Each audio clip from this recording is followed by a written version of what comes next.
Heyo, heyo, heyo! It's me, your niche metal guy, back with another critical reaction.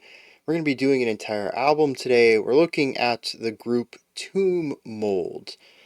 I believe, judging by the album art, they're death metal. I also think we've checked them out before, so I don't know. The name sounds familiar. It might have just been a single song. It might have been a live stream. Now that I think about it. Anyways, we're going to be looking at the album. What is this album? No, that's not the album.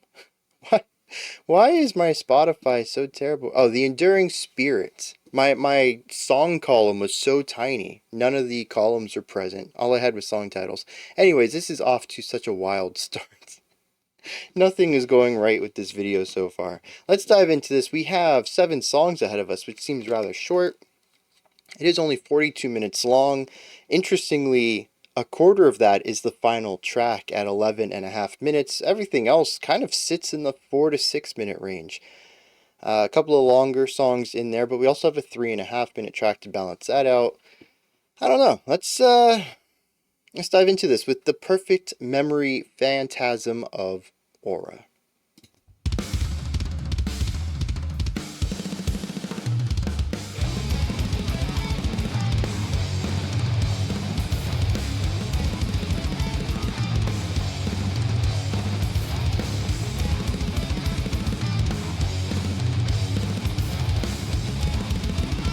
Oh, that is certainly a way to start the morning.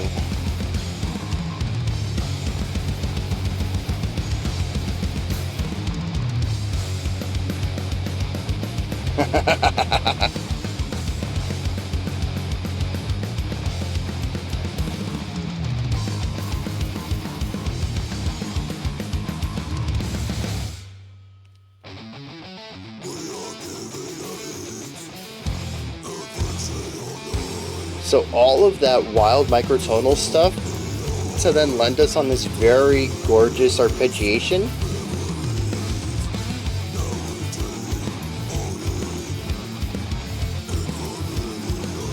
Alternating arpeggiation too. Very cool overlap.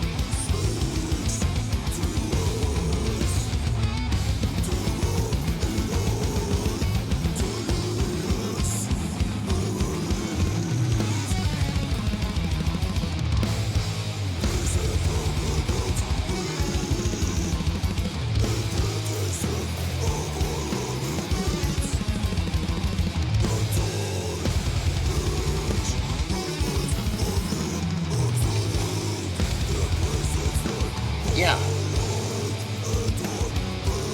A little bit of a ritardando there. Very interesting accent points. Pickup notes accenting new phrases on the 4 of the previous bar, waiting and then accenting on the beat 3 of specific bars. Bass coming in there.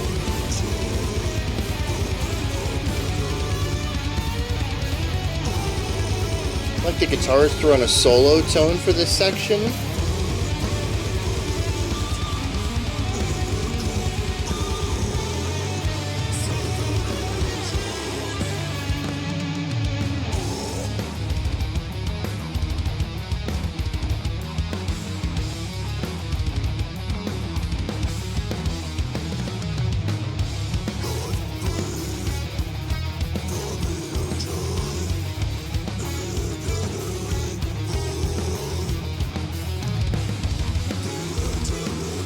So this is just a return to the first arpeggiation section. I don't think we've heard anything different here.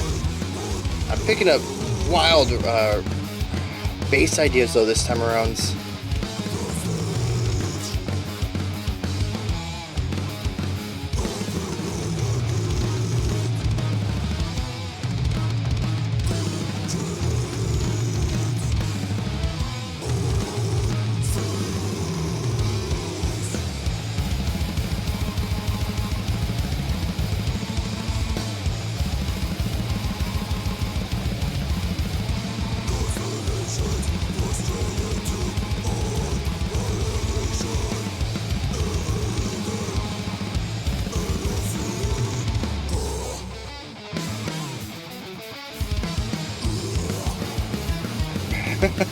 These punkier drumming parts crack me up. I think this is the second time we've heard this specific drum pattern.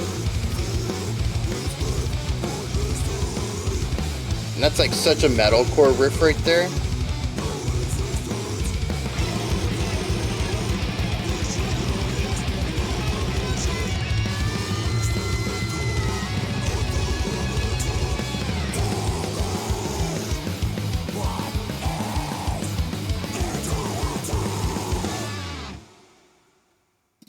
"10 seconds left and decide to break out a new vocal timbre." What?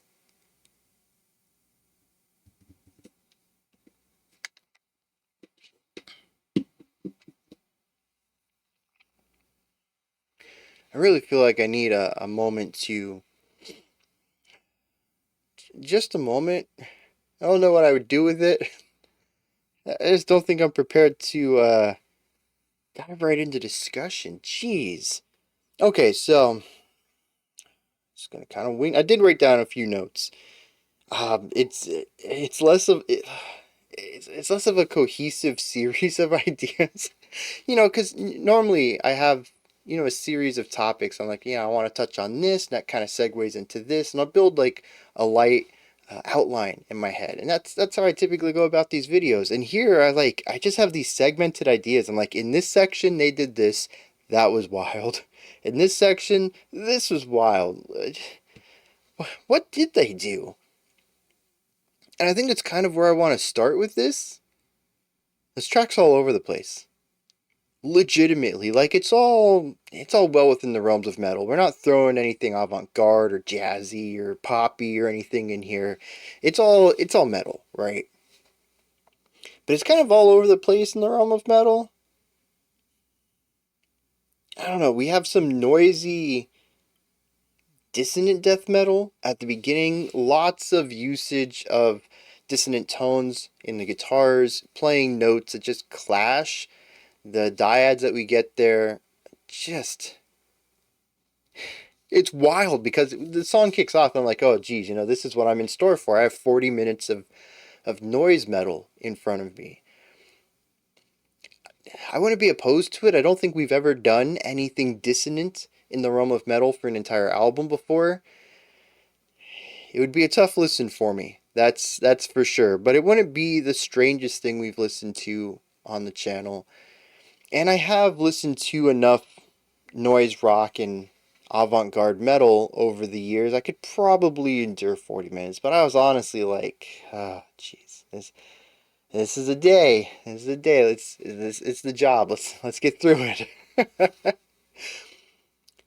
And then, though, the drums shift from being a bit odd into being punky.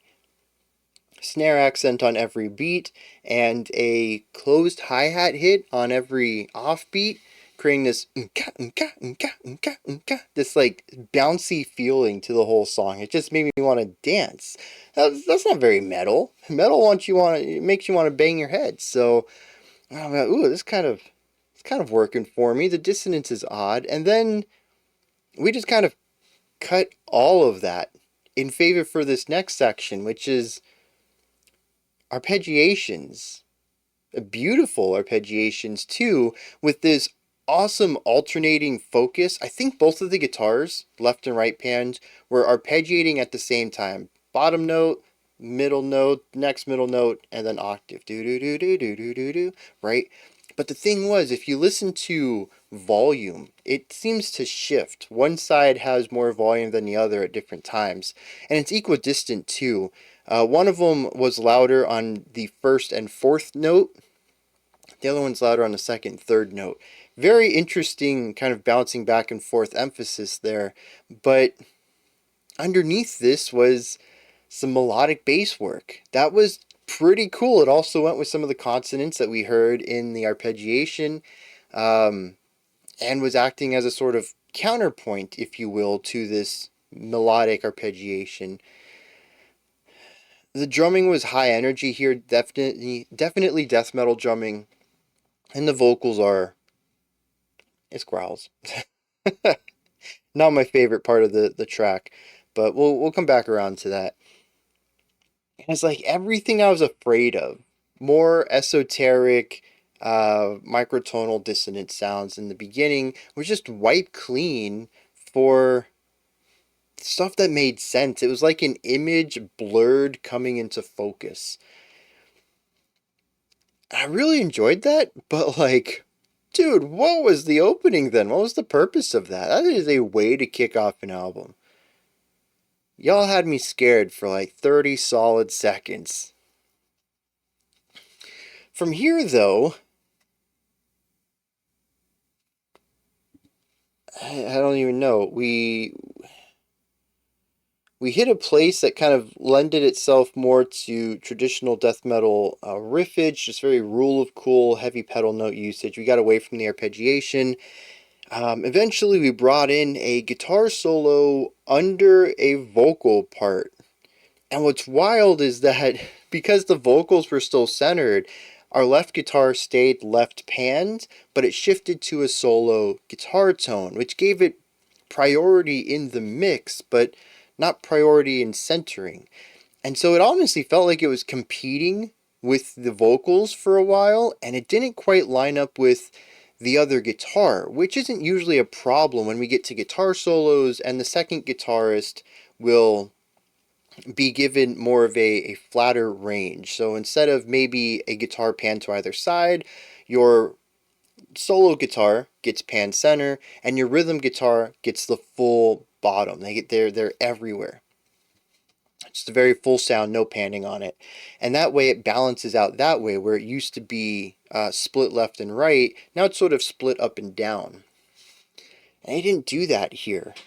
So we have this odd discrepancy where the right guitar, the bass, and the drums, and the vocals all feel like they're the same song. And then you just have this rogue guitar with a lead tone going off over here with a linear solo melody.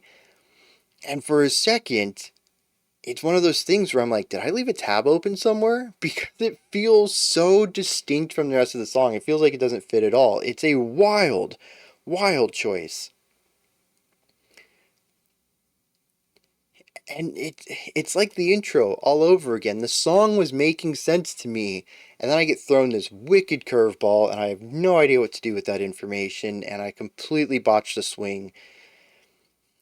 Sports metaphors. Baseball. Don't know where that came from. Where's my food metaphors? do I have a soup metaphor for this? Yeah,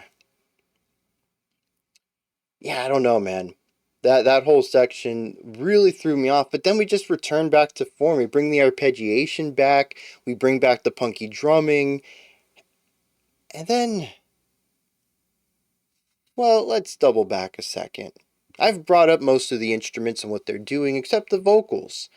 I just kind of shrugged them off. You know, dude's growling. And he is. It's a solid growl. I think the first time the growls came in, total silence. It was before the noisy intro and the arpeggiating verse, I guess we can call it. And it was 2 words, I think, of just this guttural rumble.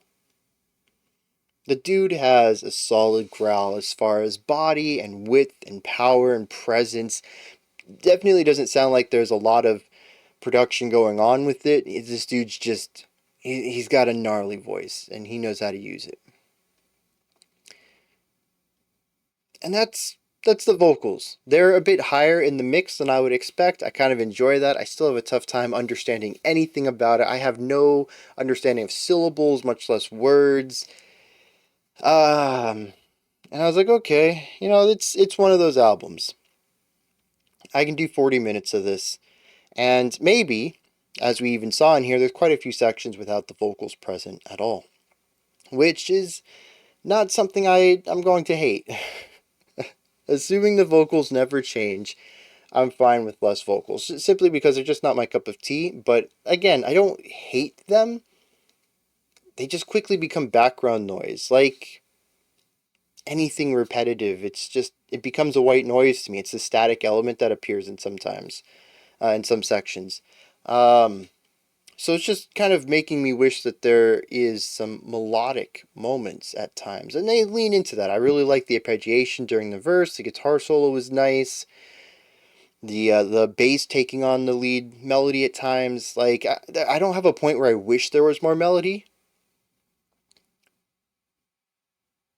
but if there's ever a point where the guitars aren't taking that melodic edge, I'm gonna blame it on the vocals not doing anything melodic either. The band has this big open space with the vocals doing what they're doing, and they need to fill it. And I think on this song they did a good job of it. But the vocals did change there, didn't they? This is my first comment post end of the song. We had more vocal styles. What?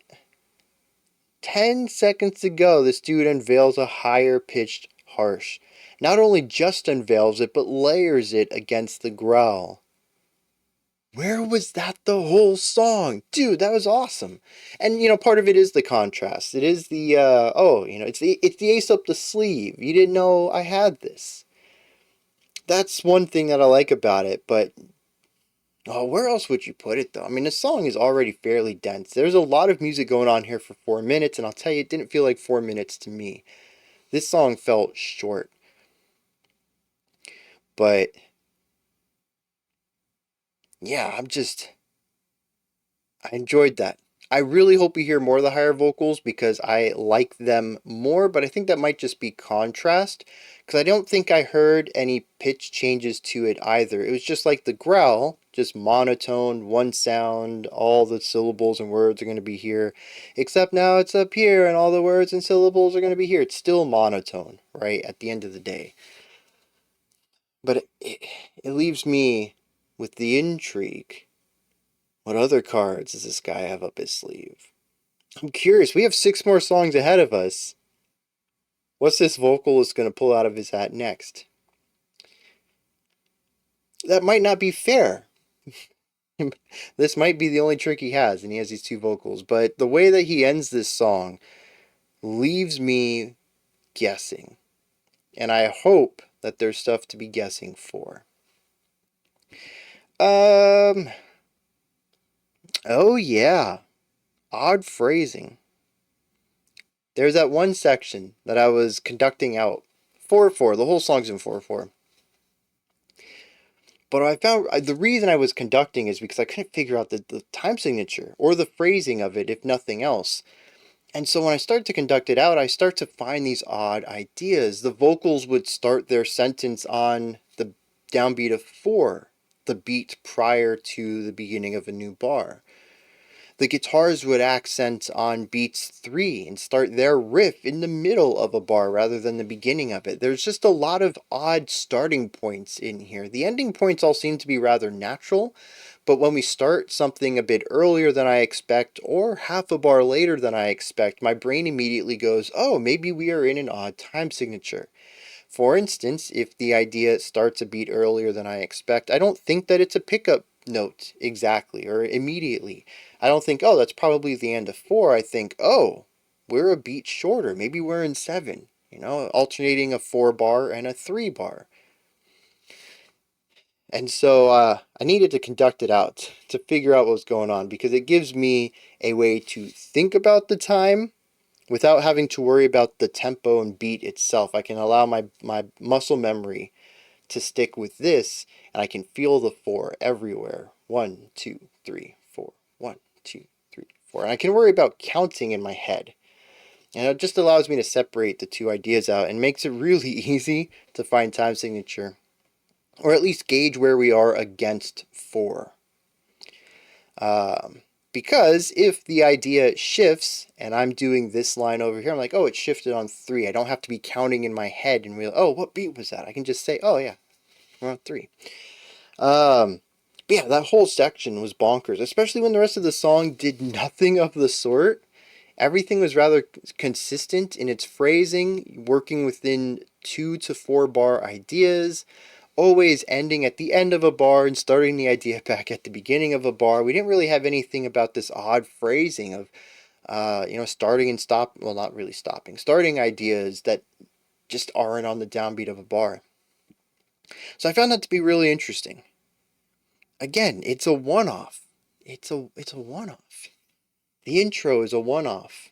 The crazy solo not polyrhythm, counterpoint to the vocals was a one-off. The higher pitched harshes were a one-off. The only thing that I think that stood out that was interesting that wasn't a one-off was the arpeggiation. That was such a wild swing from the intro, but it turned out to be a verse and we repeated it later.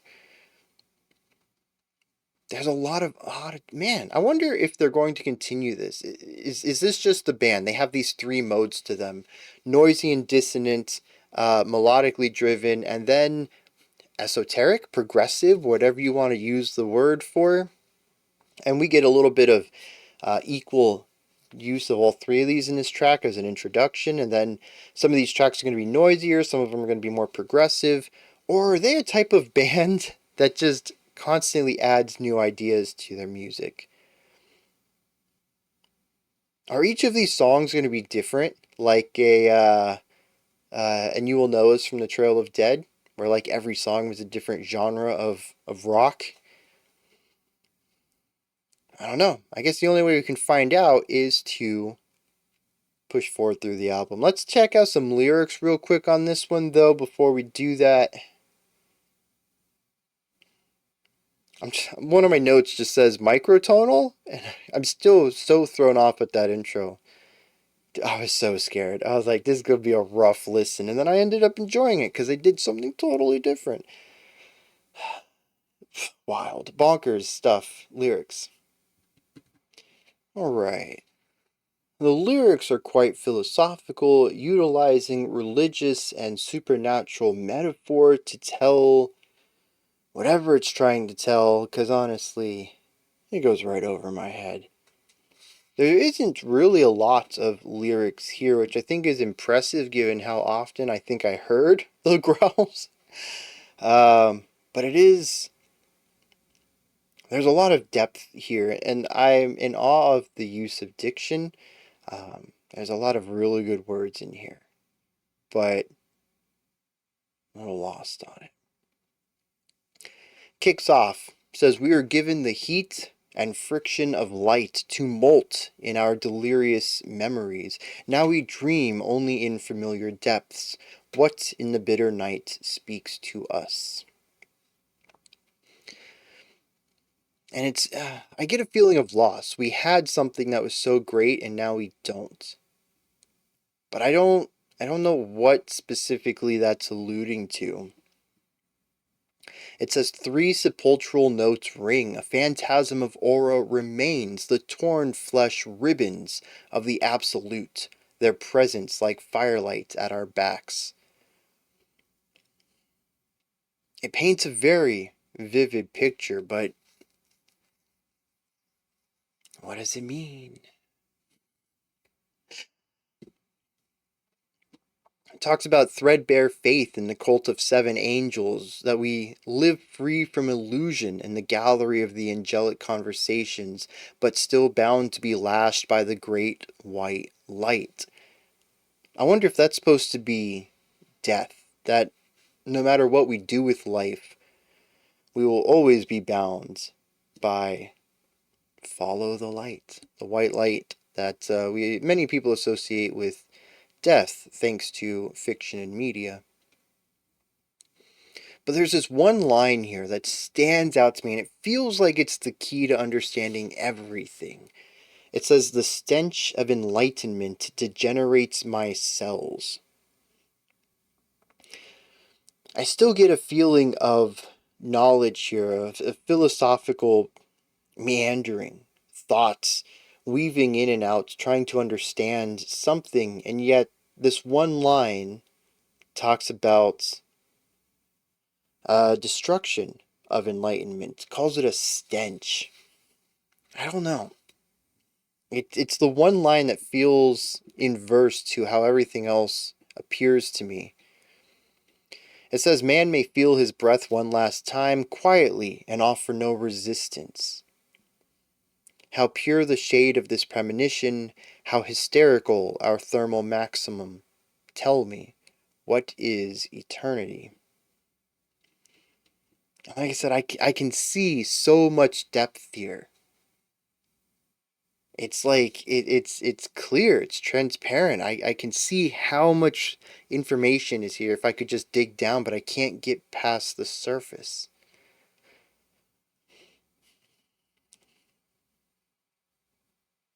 I'm getting better at lyrical dives, but dang, stuff like this still makes me feel like a novice at it.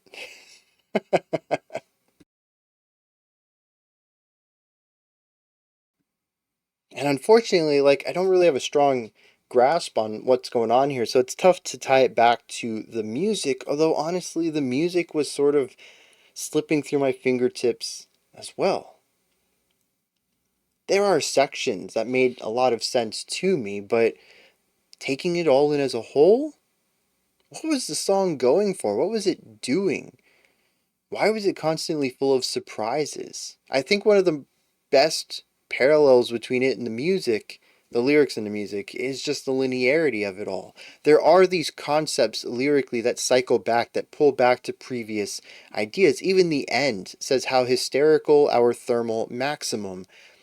And of course, we start the song off saying that we're given the heat and friction of light. So the concept of light actually pops up a few times, with the great white light being something that we're bound to be lashed by, that will grasp us.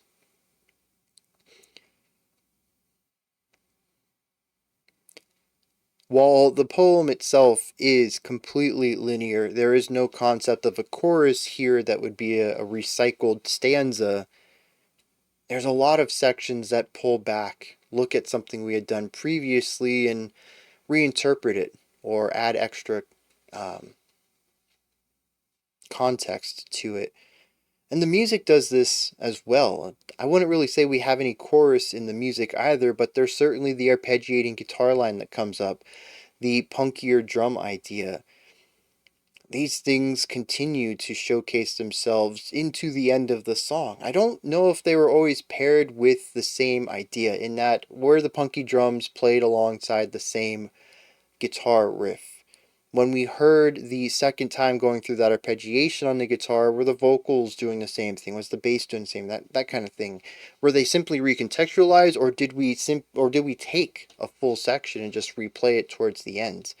I'm not entirely sure about that. Regardless, I'm confused on both fronts, which maybe speaks less about the music and more about me, but it is a parallel between my musical experience and my lyrical one with this track. Alright. We're going to move forward into the shortest song on this album. At just 3.5 minutes, we're going to be looking at Angelic Fabrications, which I think is interesting. Oh, the first one's called The Perfect Memory. Phantasm of Aura. I don't know if that means anything to me either.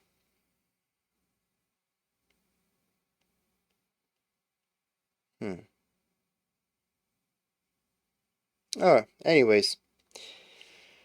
Angelic Fabrications is next, and this lines up with some of the more angelic or religious aspects that we saw in the first song's lyrics. I have no idea if it's all connected or not, but it is a thread that is continuing.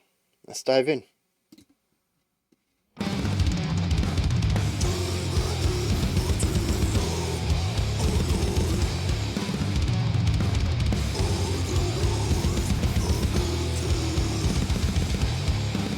I like the push and pull. Yeah. Driving energy, reining it in. Driving energy, reining it in.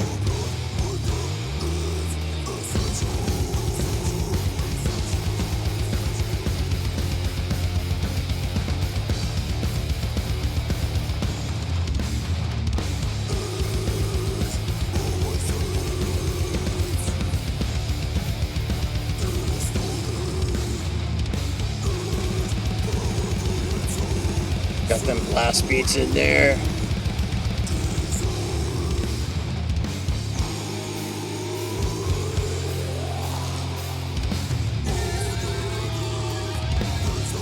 That was a wild sounds.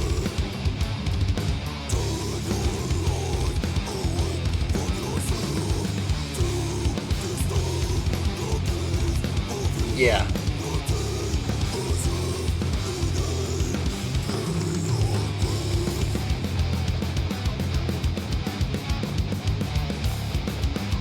cool.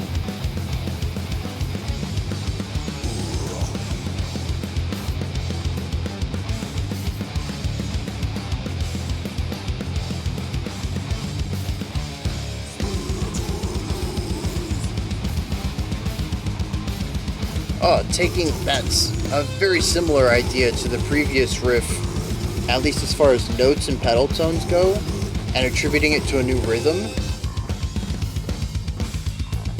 Okay.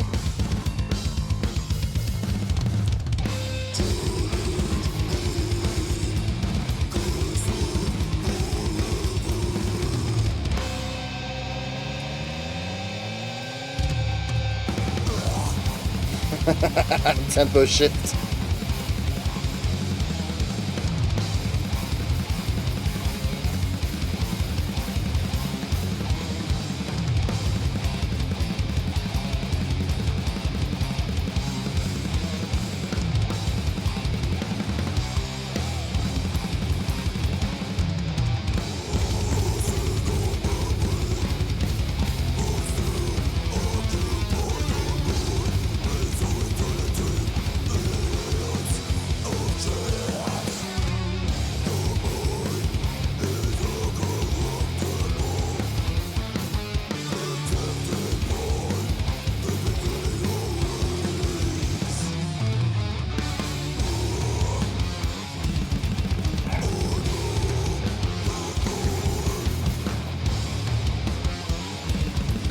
I love the drumming here.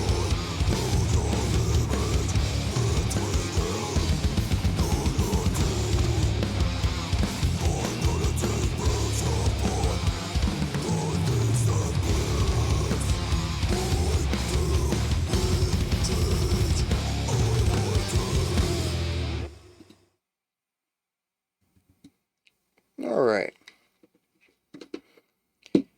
Yeah, this was quite a bit more straightforward than the Perfect Memory was. Even seemed like it had a verse, chorus, bridge chorus structure to it. Many of the sections we listened to were repeated. It wasn't just one section, which I'd be like, oh, you know, that's a chorusy thing, but everything else is linear. No, everything in there was repeated at least twice.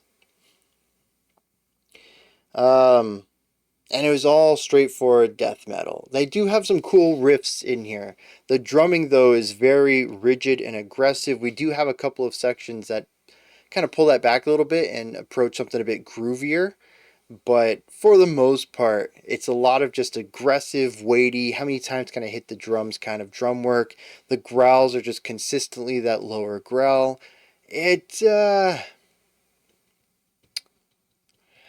I'll be honest, it's a bit of a letdown.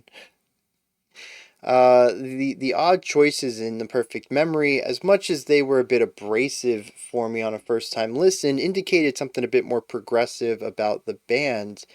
And the vocal changes at the end with the higher pitch layering kind of gave me hope that we would hear more diverse vocal work on the album. And we go from this more progressive, sometimes esoteric, just strange track into something very straightforward. Maybe this is also supposed to disorient me, leave me in a place expecting less. I had higher expectations and they give me this. I'm like, oh, maybe this is just a death metal album. And maybe track 3 is where they sweep me off my feet. I'm not sure. And maybe that's part of the first time experience too. It probably helps to know who Tomb Mold is, maybe.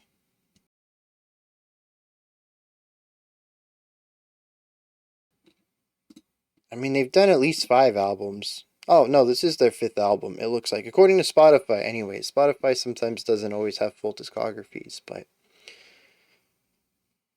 this is their first one in a while, too. Let me pull this up on Rate Your Music real quick, just to make sure I'm getting the full picture here. But they were putting out albums rather rapidly. 2 in 2017, a 2018, a 2019, and then, after that, they didn't put another one out until 2023. So, 2 a year, then 1 every year, and then 1 after 4 years. That is a big break to take. So, oh, actually, one of those primordial.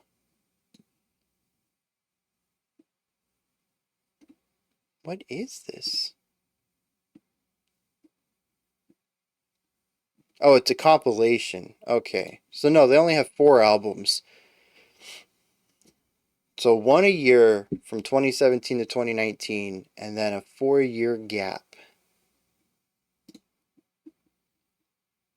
Like I said, it probably makes sense to know them. Maybe if I had listened to their other albums, this would be less chaotic for me, less mysterious. I don't know what to expect next given the differences between these two tracks here.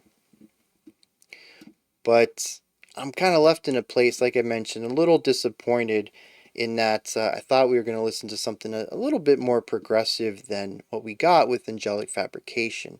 However, we're only a quarter through the album, not even, so it's quite possible that there's a lot left to discover. One of the things I did love about this, though, is their contrasting energy. I mentioned this at the very beginning. It's the push and the pull. Right? You take this moment to just pull the song back, pull on the reins. The carriage starts to slow down a little bit. You're just pumping the brakes a little bit, and then you're kicking on the accelerator again. That metaphor is all over the place. Hope y'all were along for that ride. And I really enjoy this because this also works on larger levels. Like that's a very, very small micro concept, basically just the first verse. But if we explore it on the whole song, we have this push and pull. We have sections where we'll actually, speaking about tempo, pull the song back a little bit, slow it down, and then we'll also speed it up. Not necessarily gradually with something like an accelerando, but just immediately. Where this bar we were doing 120, and this bar we're doing 135 now.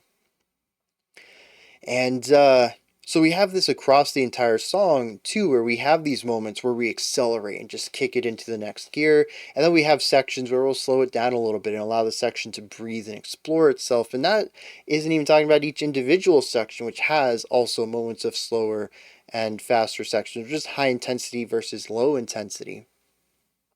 But even if we look at the album as a whole so far, these two songs, while both being very clearly aggressive death metal, also kind of are opposite sides of what death metal can be. One being a bit more experimental, exploratory with its concept, and the other one being more traditional. It's possible that we will continue to see this type of diversity across the album, creating a third level of this dynamic contrast. So I think that's pretty cool. I'm still reserving judgment on the album until we finish it, but right now, I really think the album could go in any direction. And I think that's what's so exciting about starting a new album. You get your intro track, and you're like, okay, I see what you're doing. You get your second track, and you're like, oh, that's a little different. What else are you gonna do? If some albums you listen to the second, third track, and it's the same as your first. You're like, okay, this is what they do. I'm enjoying it. Let's strap in for this ride. Other times you check out a couple songs, you're like, I have no idea what they're gonna do. And to me, that's always exciting. Even if I don't necessarily enjoy it, it's that curiosity that keeps me digging. Another thing that this track had that I don't remember bringing up about the first track is melodic drumming. I noticed it around the midpoint of the song. There's definitely sections in here that are just rhythmic drumming. Blast beats, 16th notes on the bass kicks, just designed to keep that consistent energy. But especially right there at the end, and there was a point around a minute and a half into the track when the drums weren't necessarily playing a rigid rhythm anywhere. They're actually playing something that melodically fits with the guitar riffs. It's pretty cool. It makes the guitar riffs so much bigger, so much more overwhelming because it has these punchy drums alongside them, and it makes the riff itself sound so much larger. I thought this was a fantastic addition to especially the final riff of the track, and allowed it to feel so much bigger than anything else. It's already a big punchy guitar tone. And they just took it to that next level. Plus, I'm a big fan of melodic drums. I am. So the two of them together and the sparse use of it, I think, elevates it and allows it to be this cool texture that gets added, a little spice from time to time. And I hope to see more of it going forward. Speaking of things I'd like to see going forward, we saw some bass lines in the first track that took precedence over everything else, kind of sat in the spotlight. But here, the song parted the waves and said, listen to the bass down here. And we had like just a drum and bass part, right? This was cool. I don't think the bass line was as interesting as the one we heard from The Perfect Memory, but it was still a moving bass line. Thought that was cool. A nice little tight lick with moving ideas rather than just sitting on a pedal tone. I don't understand the section though. It really feels like the bassist was like, you can't hear me in the mix. And the producer's like, fine, we'll give you a whole section to yourself. But it like, that was the end of the conversation. And so we do have a cool bass idea, but it doesn't push the section forward. And the section itself, just being drum and bass, feels so out of place from where we came. And it doesn't lead into where we go. If it was a build-up, I think I could give it a pass, but it just kind of feels like it comes out of nowhere and doesn't go anywhere either. And I feel like it could have been cut, but then you wouldn't have a part where you could hear the bass. So I really feel like it should have just been expanded somehow. I don't know, maybe the isolation of it is supposed to mean something in the lyrics. It is a nice little breather, but I don't think the one time I hear my favorite instrument should be the time that I think is the breather. That's the time when I want to be hyped. It's my bass. I can hear it. It's doing cool things.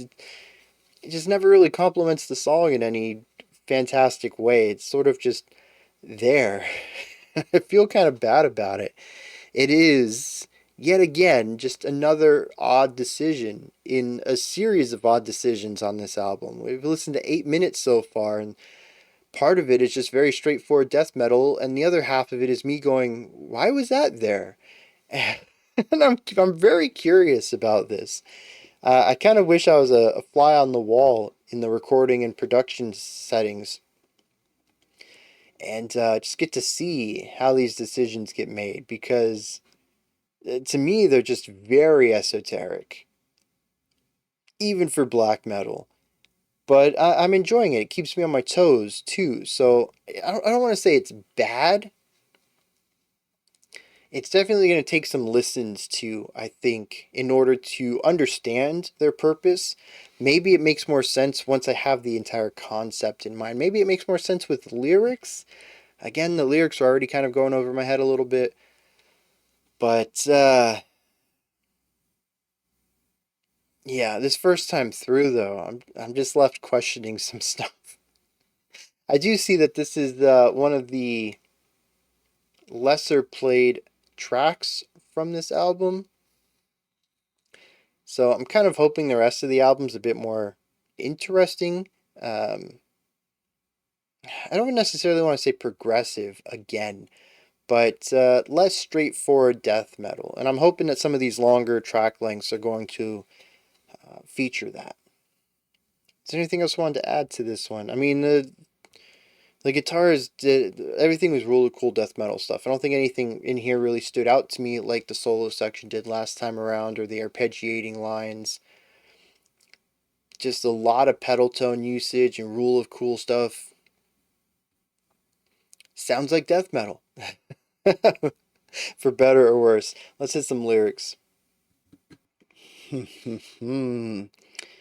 I like this one. This is good. So this one still kind of goes in a philosophical angle, but I'm vibing with it. Our first stanza says, dream and immaterial align. Other lives have lived here. We are only tools of the spirit with no memory of life without its essentia. I really like that idea. That everything here in this world is already something that has been here forever and will continue to be here forever, and we just borrow a moment of it. Sort of to extrapolate a little bit of this as well, the concept of time is something I've brought up whenever we get into some of these philosophical concepts of life and death in some of these more extreme metal bands. Why does this pop up so often? And sort of the concept that life is the blip. Non-existence before life is infinite time. Millions, billions, bigger numbers than that. I know millions comes first, whatever.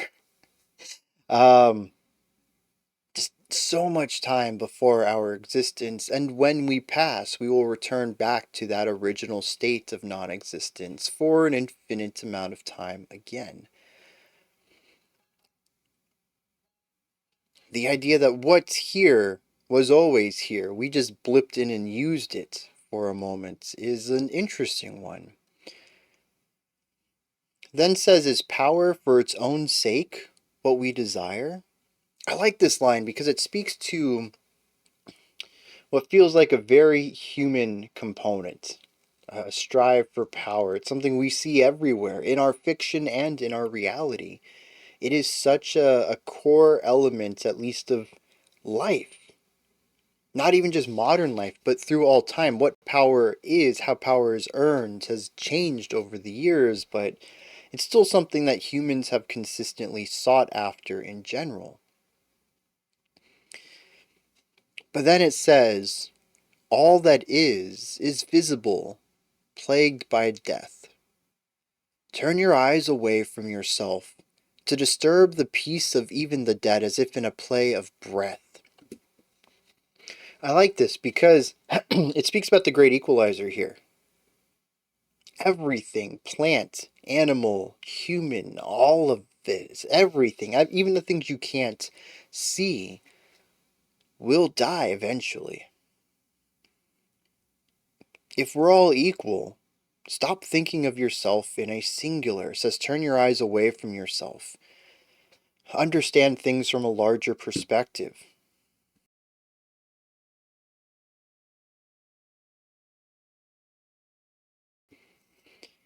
The very end of the track says, I know your form and I know your image.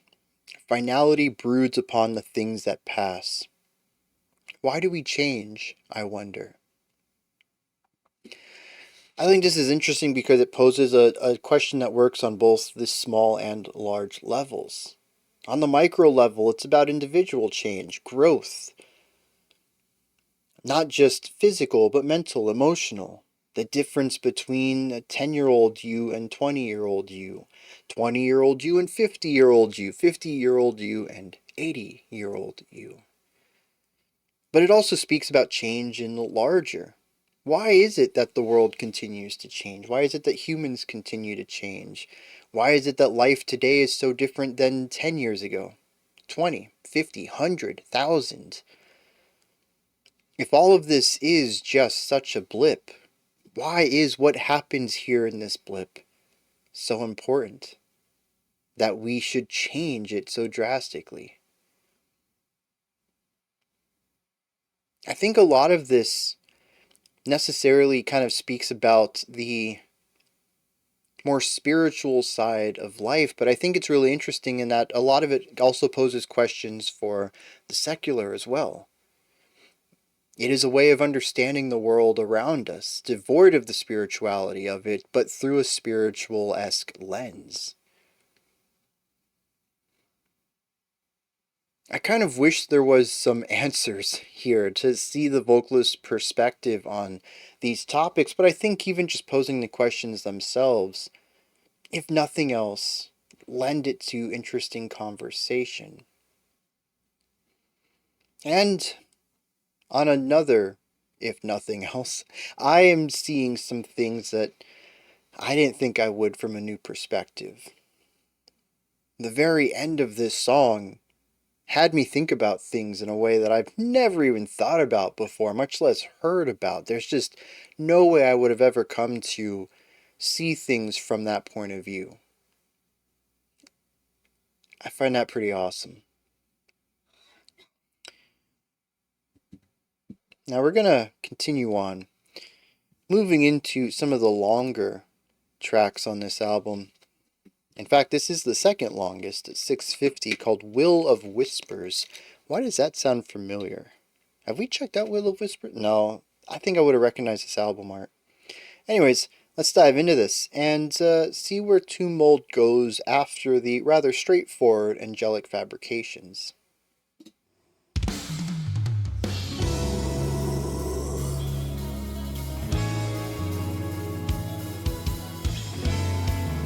I'm sorry, what?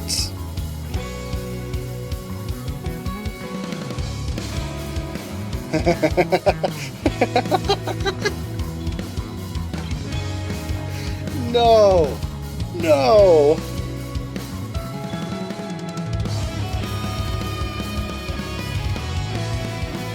I mean, this is beautiful, but where did this come from?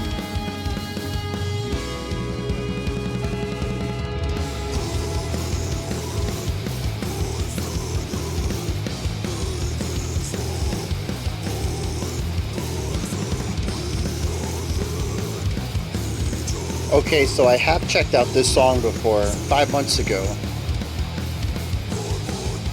That opening was just a hair too memorable, but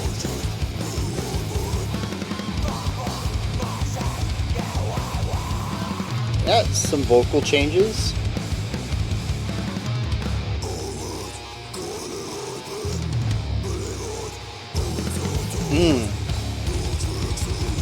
When the vocals are by themselves, there's quite a bit of white noise at the top. Almost like there's too much compression on it.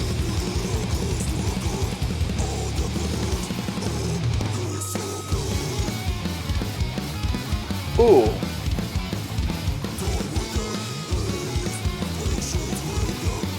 Yeah, very fun harmonic direction there.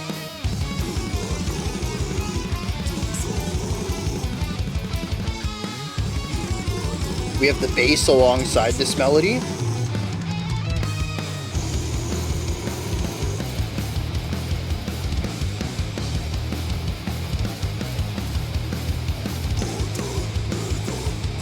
Yeah, a little bit of a 6/4 there.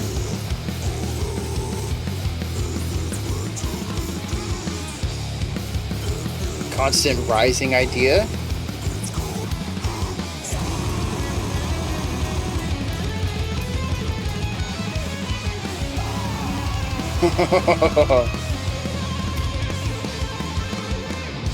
Fun little sounds.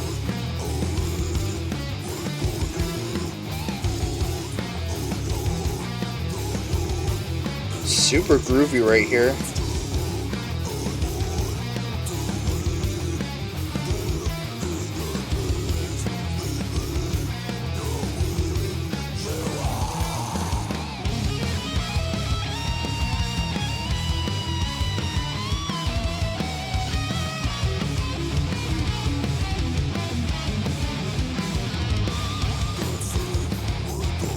Short and sweet solo.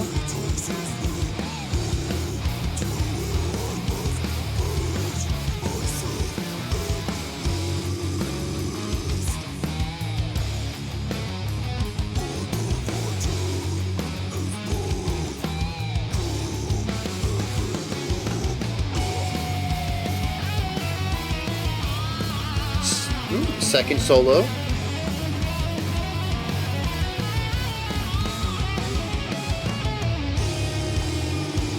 It's interesting how both of those solos felt very heavy metal. We got a little bit of that at the end of the first track as well, but it was such a short segment I didn't even comment on it. And then back to this.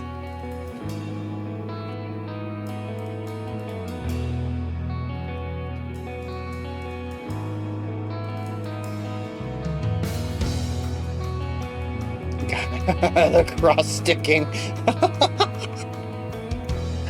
Oh man, this is too good.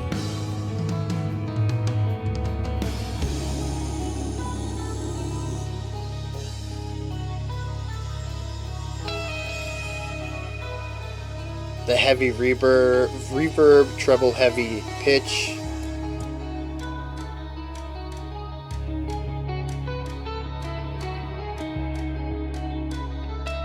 I I like the general movement of the two guitar lines, passing the baton between emphasis to emphasize instruments.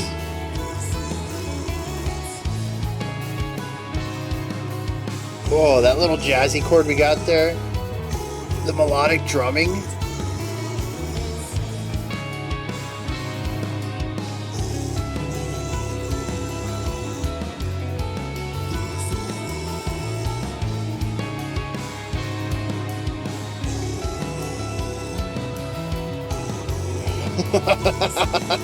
The bass is killing it.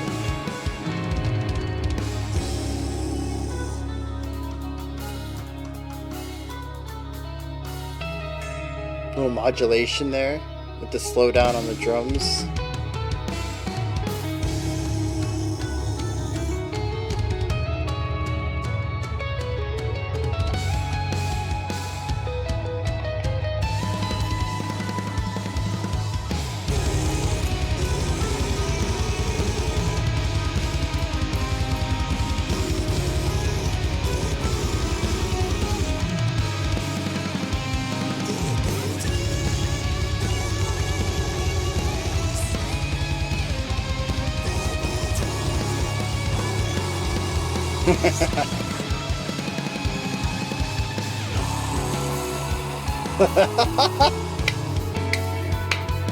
Okay, okay, that was clean.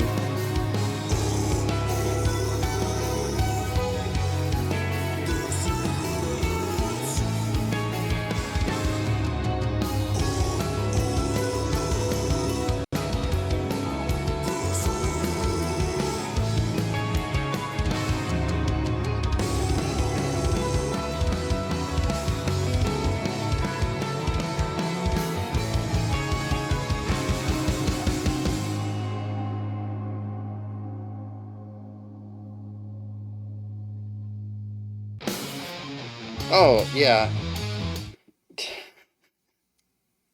I don't know what I was thinking. I completely forgot to pause that. I'm gonna back that up so we don't start in the middle of that. Oh, jeez. So we have checked that out before. What did I say? 5 months ago.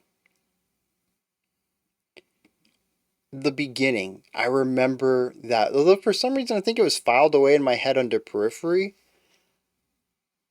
Which doesn't make any sense because I don't think Spencer ever does a growl like that. But just the idea of like super chill, jazzy music with harshes on top of it. For whatever reason. That sounds. But yeah, like I remember that specific moment. But the rest of the song, I don't remember any of it. I was trying to figure out where the twists and turns were going to be, when we were going to do what, and like it just continued to surprise me. That's what all those laughs were. It's where my expectations weren't just subverted, but completely flipped upside down. And the only thing I could do was it's just this feeling of joy that just bubbles up and it just comes out as laughter because it's so freaking fun. But yeah, we checked that out 5 months ago. Assuming there's 4 weeks per month, that's 20 weeks. And I listen to somewhere between 25 and 35 songs a week for the channel alone, not even counting what I listen to on my own. Yeah, I mean, maybe somebody like 5 months ago, you should remember that. But nah, dude, that's like, there's so much music that happens in those 5 months. And like I said, it stood out enough for me to recognize it right off the bat. I was like, nah, because it made me immediately go check it out. Because at the beginning of the video, I was like, the name's kind of familiar. Maybe we checked them out sometime. But no, I heard that. I was like, I need to know. Have I heard this before? And yeah, I have. Not that long ago, but long enough. As somebody on the Discord server, I think it was Evil, had come to the realization, they were looking at the spreadsheet and saw that there's like 1,270 unique bands that we've checked out on the channel so far, which is actually a low number. I haven't updated the unique artist list in months, so it's probably broken 300, maybe even 350 by now. And they're like, I kind of forgive you for mixing up bands now because that's a lot of music to listen to. Yeah, I mean, this brain can only do so much. It's pretty good in the short term.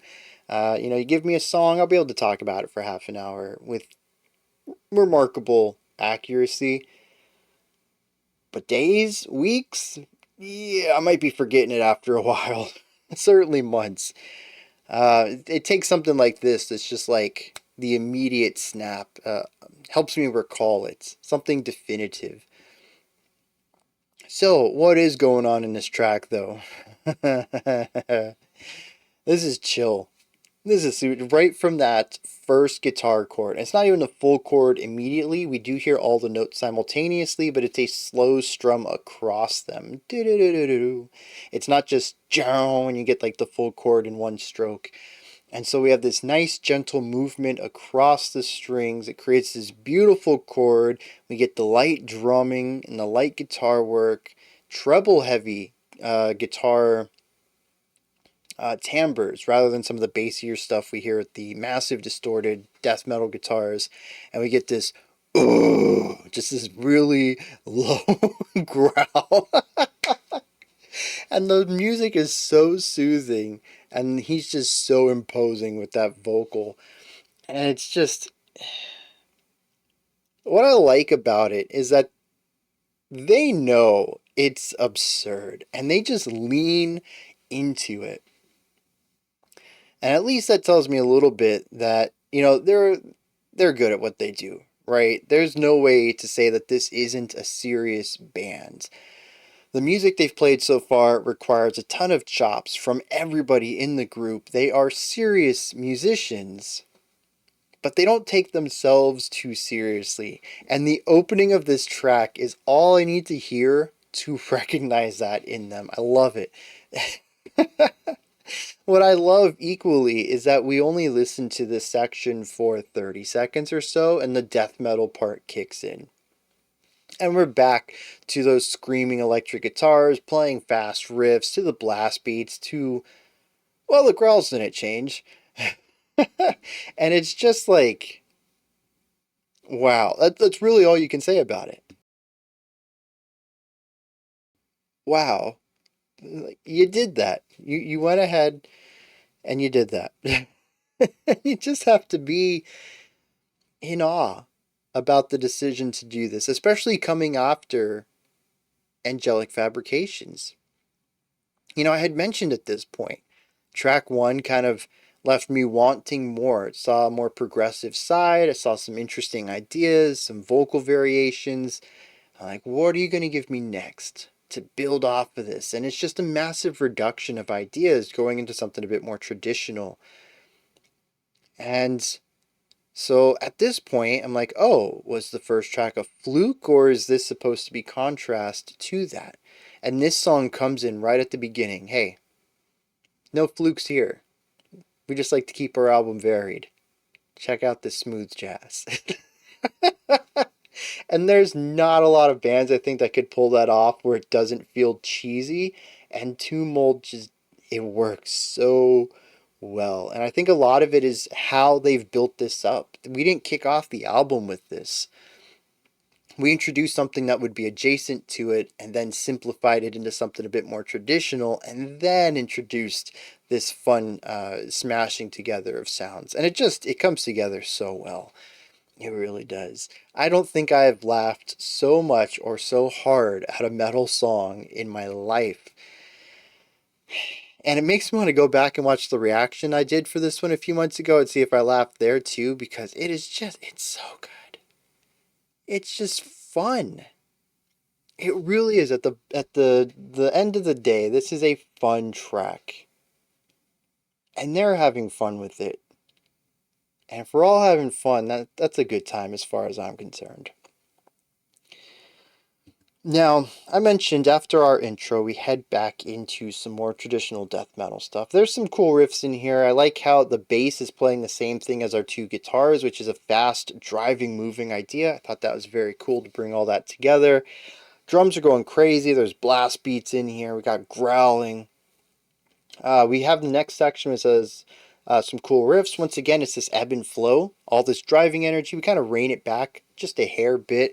The drums do a lot of this, actually, moving into halftime ideas, implementing triplet quarter notes in order to create a feeling of slowing down. Lots of metric modulation going on with the drummer all over the place, primarily in fills, in order to either just create a metric contrast in the song or to present where we're going next, which I will admit is used a bit more sparingly than any other metric modulation, but it is cool that sometimes we do get this this foreshadowing of a tempo change.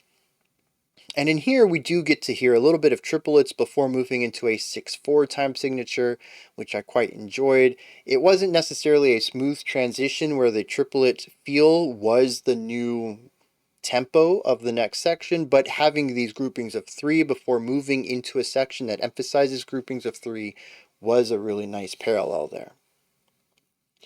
And I think this is the first time we have gotten outside of the 4/4 realm as far as time signature is concerned. But honestly, I'm not 100% about that either. We do hear a lot of sections in 6/4, and that I can say, oh, this is a grouping of 3/4 notes and then 3/4 notes. But there is a part at the end of the phrase where it feels like there's this massive extension to ideas. And I wonder if that sets us up that if we had counted it in 4, that all works well. I don't know. I'd have to give the song a third listen, I guess, now, to specifically focus on that part.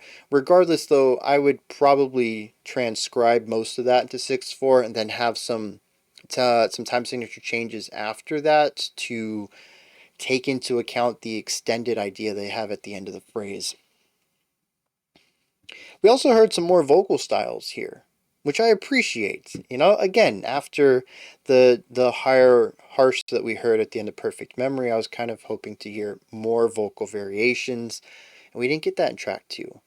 And so track 3 introduces a couple of other ones. One's a bit more nasally and higher pitched. One is kind of cracklier, but a majority of it is still that really low growl. And I will say, you know, track 7 is a long one.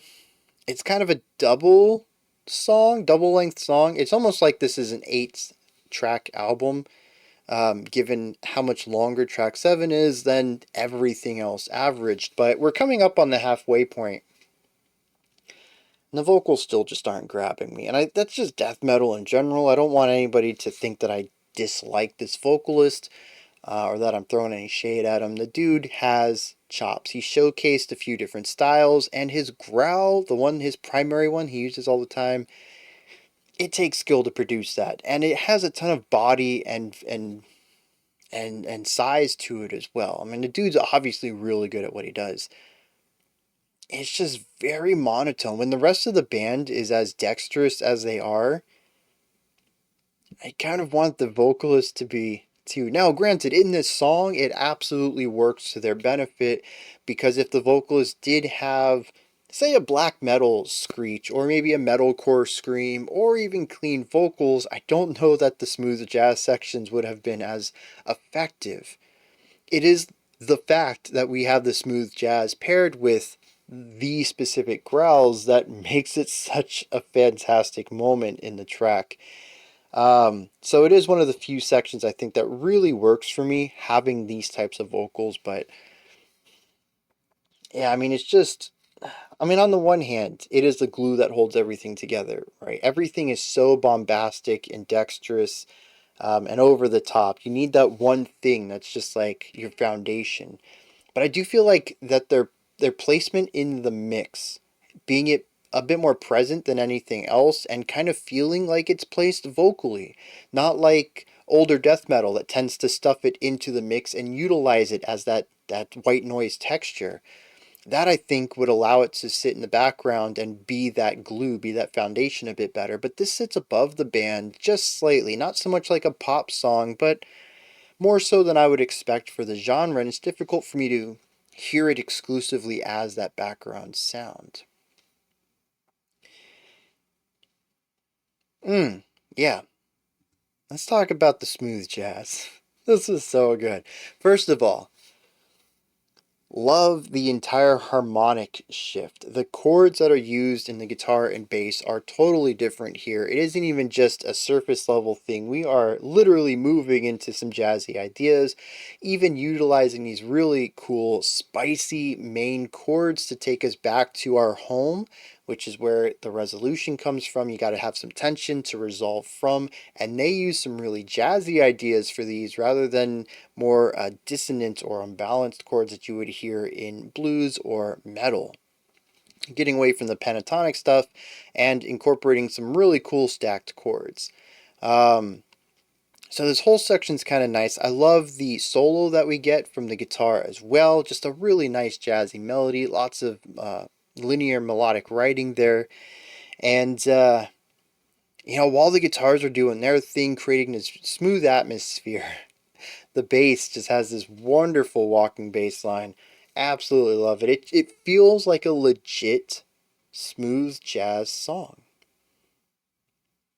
The drumming is very, well, see, here's the thing. It's interesting that this is coming off of jazzy drumming outside of Jazz Week, which is where we explored a bunch of songs where we might hear drumming that you would find in jazz music, but just we weren't listening to jazz music. You would absolutely hear something like this. The rhythmic cadence of it absolutely fits within the jazz sound, and it is quieter.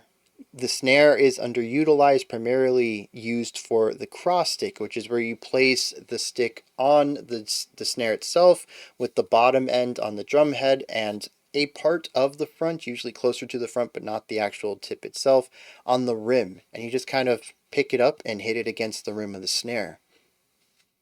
It creates a very narrow clacking sound that kind of pierces through everything. It's really good at still having this strong element of punctuation to it, a very abrupt snap, but it doesn't, it's not a loud crack. It feels softer, even though it can still punch through all the noise around it. It's a fantastic tool for quieter sections, and that mixed with some of the really great melodic drumming ideas in here absolutely sell the idea of a smooth jazz idea, which smooth jazz itself kind of borrows from a lot of stuff. It was a way to popularize jazz in the later eras after bebop had started to take over, and the idea of jazz moved away from the concepts of like swing, which was very swing and big band, which were very consumer facing. They were very popular with the youth at the time. And then stuff like bebop took over, and it became, jazz took on the air, that idea of music for musicians. And so smooth jazz was a way to sort of return jazz to a more consumerist route, where they could find ways to make jazz palatable to your average music listener. And it absolutely utilized beautiful atmospheres like this and a jazzy sound that many jazz purists would actually not want to follow. I've known quite a few people who are of the mind that smooth jazz is not jazz. In fact, one of my jazz teachers went on about this seemingly too much. It was something that really occupied their mind, I think. It's drilled into my head. I heard them say it so many times. I like smooth jazz. It's not my favorite, but it's not bad. And I'll agree, it's more jazzy than jazz, but it still captures that vibe. And so the drumming here is equally jazzy, maybe not jazz, but it still works and it captures the vibe. See how that works? The whole thing it's so good. And it blows my mind too, because again, it's not capturing the essence of smooth jazz. They're playing smooth jazz. These are metal cats who know how to play this style of music, and they understand how to incorporate it. And to me, that isn't just, surface level knowledge. They get it. And I always find that fascinating. I don't know why specifically with metal. Like, I don't know, I listen to a pop artist and they release a country single or something. I'm like, yeah, that makes sense. You can get that. But like, I don't know. I think it's because metal has a very DIY you know, we just picked up guitars because we thought it sounded cool, we taught ourselves kind of vibe, that I always find it impressive when these people teach themselves to play music from so many different genres, because I know the intricacies that separate them that aren't necessarily something you can pick up immediately, that you kind of have to spend a lot of time in order to, in a sense, pass. You know, a metal band passing as a smooth jazz band, you really have to know what makes smooth jazz. And these guys do. It's the little things, and it passes for me. That's pretty cool. It always amazes. I don't know. Like I said, maybe it's just because metal has that image of self-taught people rather than, you know, formal education. But yeah, I always get a little bit of a kick. I'm like, dang, these guys know. How'd they do that? Anything else here? I don't think so. We had a couple of metal solos in here too.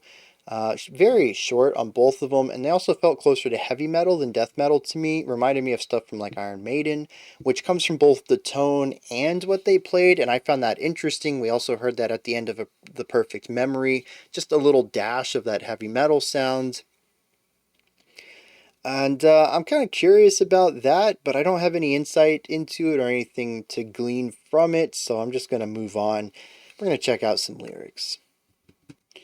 Alright, so I went and re-watched my lyrical dive of this track last time, and some of it I am going to repeat just for completion's sake to put it in this video with the rest of the album, but I do have some new thoughts about it as well.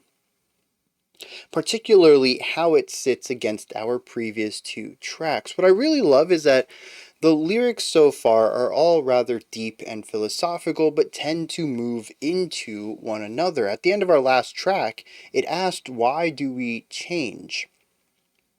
What I think is interesting right here is that we have a concept of viewing staticness, a lack of change, a rigidity of self as a negative.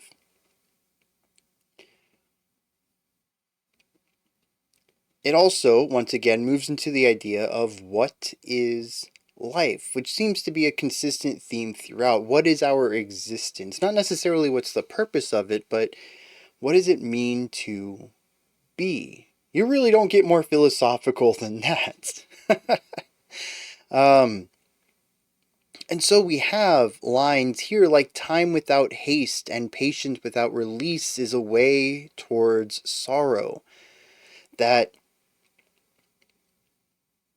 there needs to be an urgency to things, that without having time weighing us down, or possibly another way of viewing this is without a sense of urgency of life. Say, for instance, any one of us became immortal, time kind of means nothing at that point. Everything can be put off. You now have a life without haste, and you have constant patience. It's not going to lead to anything positive. Knowing that there is a time limit is what pushes us to do the stuff, to live our life as fullest as we can. It's the one thing that encourages all of us to explore life.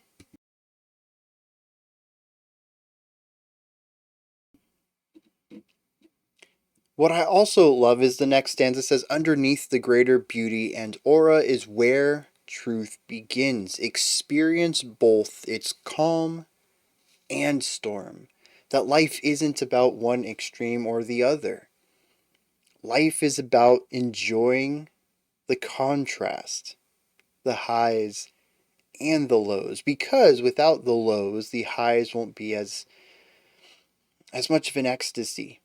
I mention this in music all the time. If your music is constantly at a 10 intensity, it becomes the norm and it feels more like a 5. You need to have more and more and more, and you can't really get any higher than the 10 you're already at.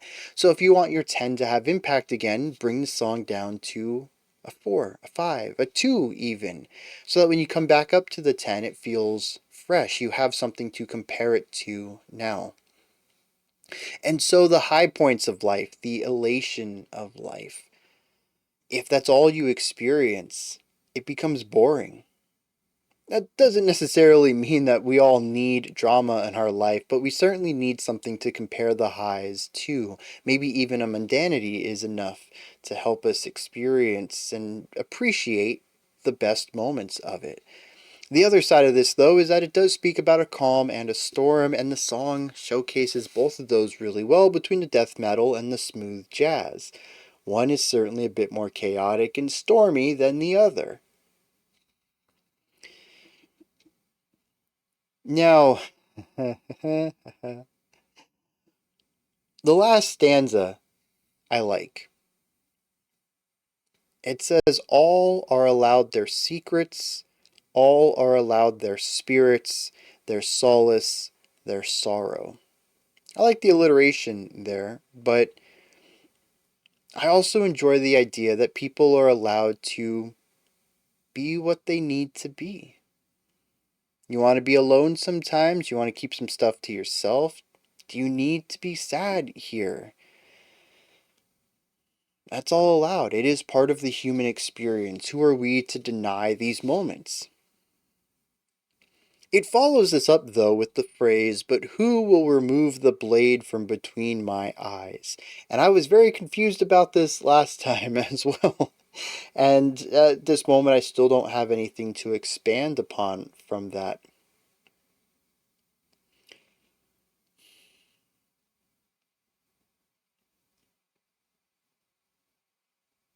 Yeah, I don't know.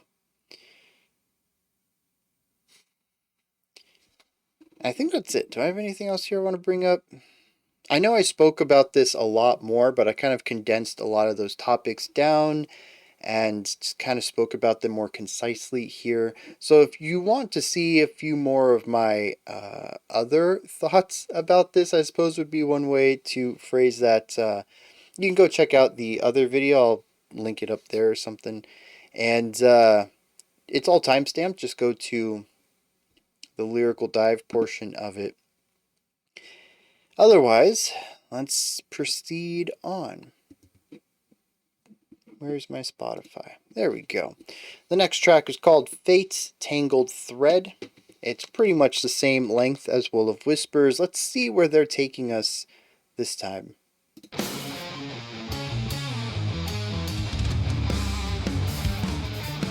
Yeah. Layering the bass under, having that harmonic shift. Yeah, beautiful idea. The drums also being a bit more melodic here.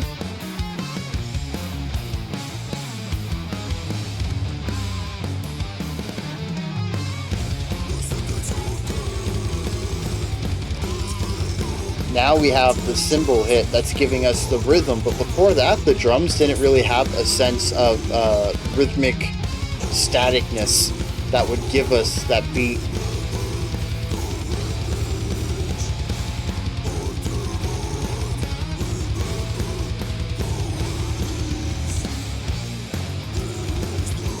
What a fun little shift.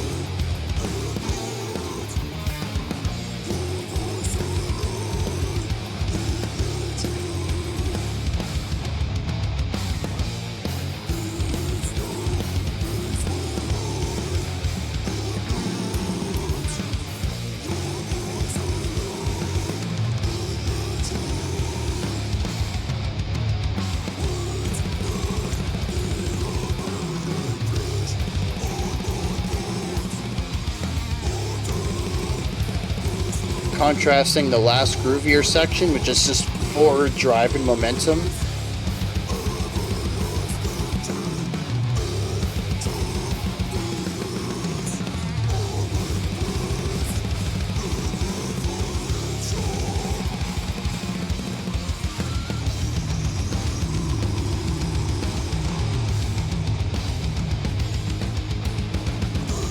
Kind of feels like a halftime feel because of the lack of emphasized hits from the drums, but we're still at the same tempo.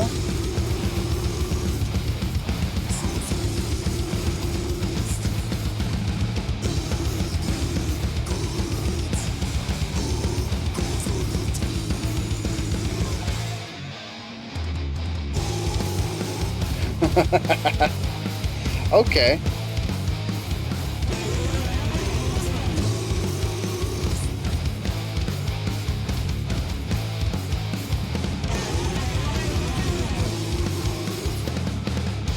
Interesting production on that.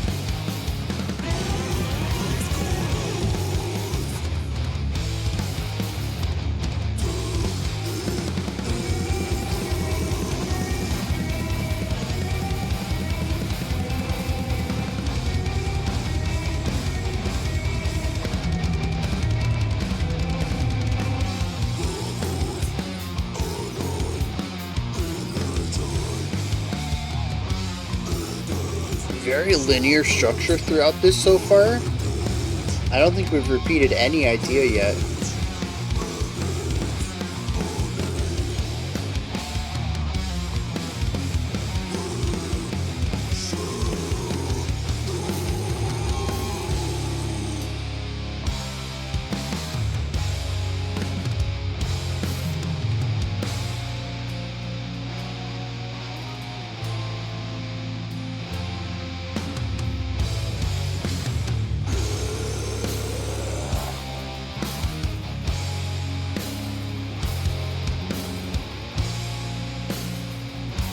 What a bizarre section. Like, it felt like it wanted...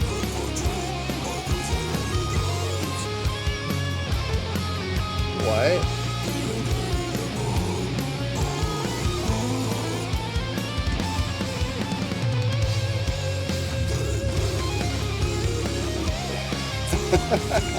What?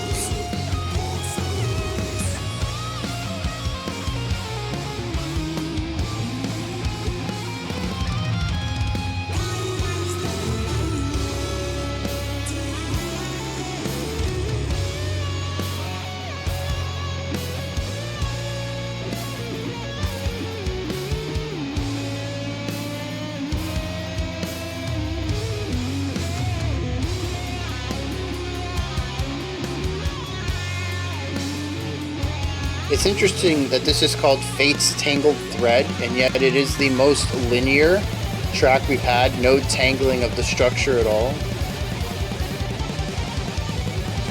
This is sonically tangled, though.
Yeah.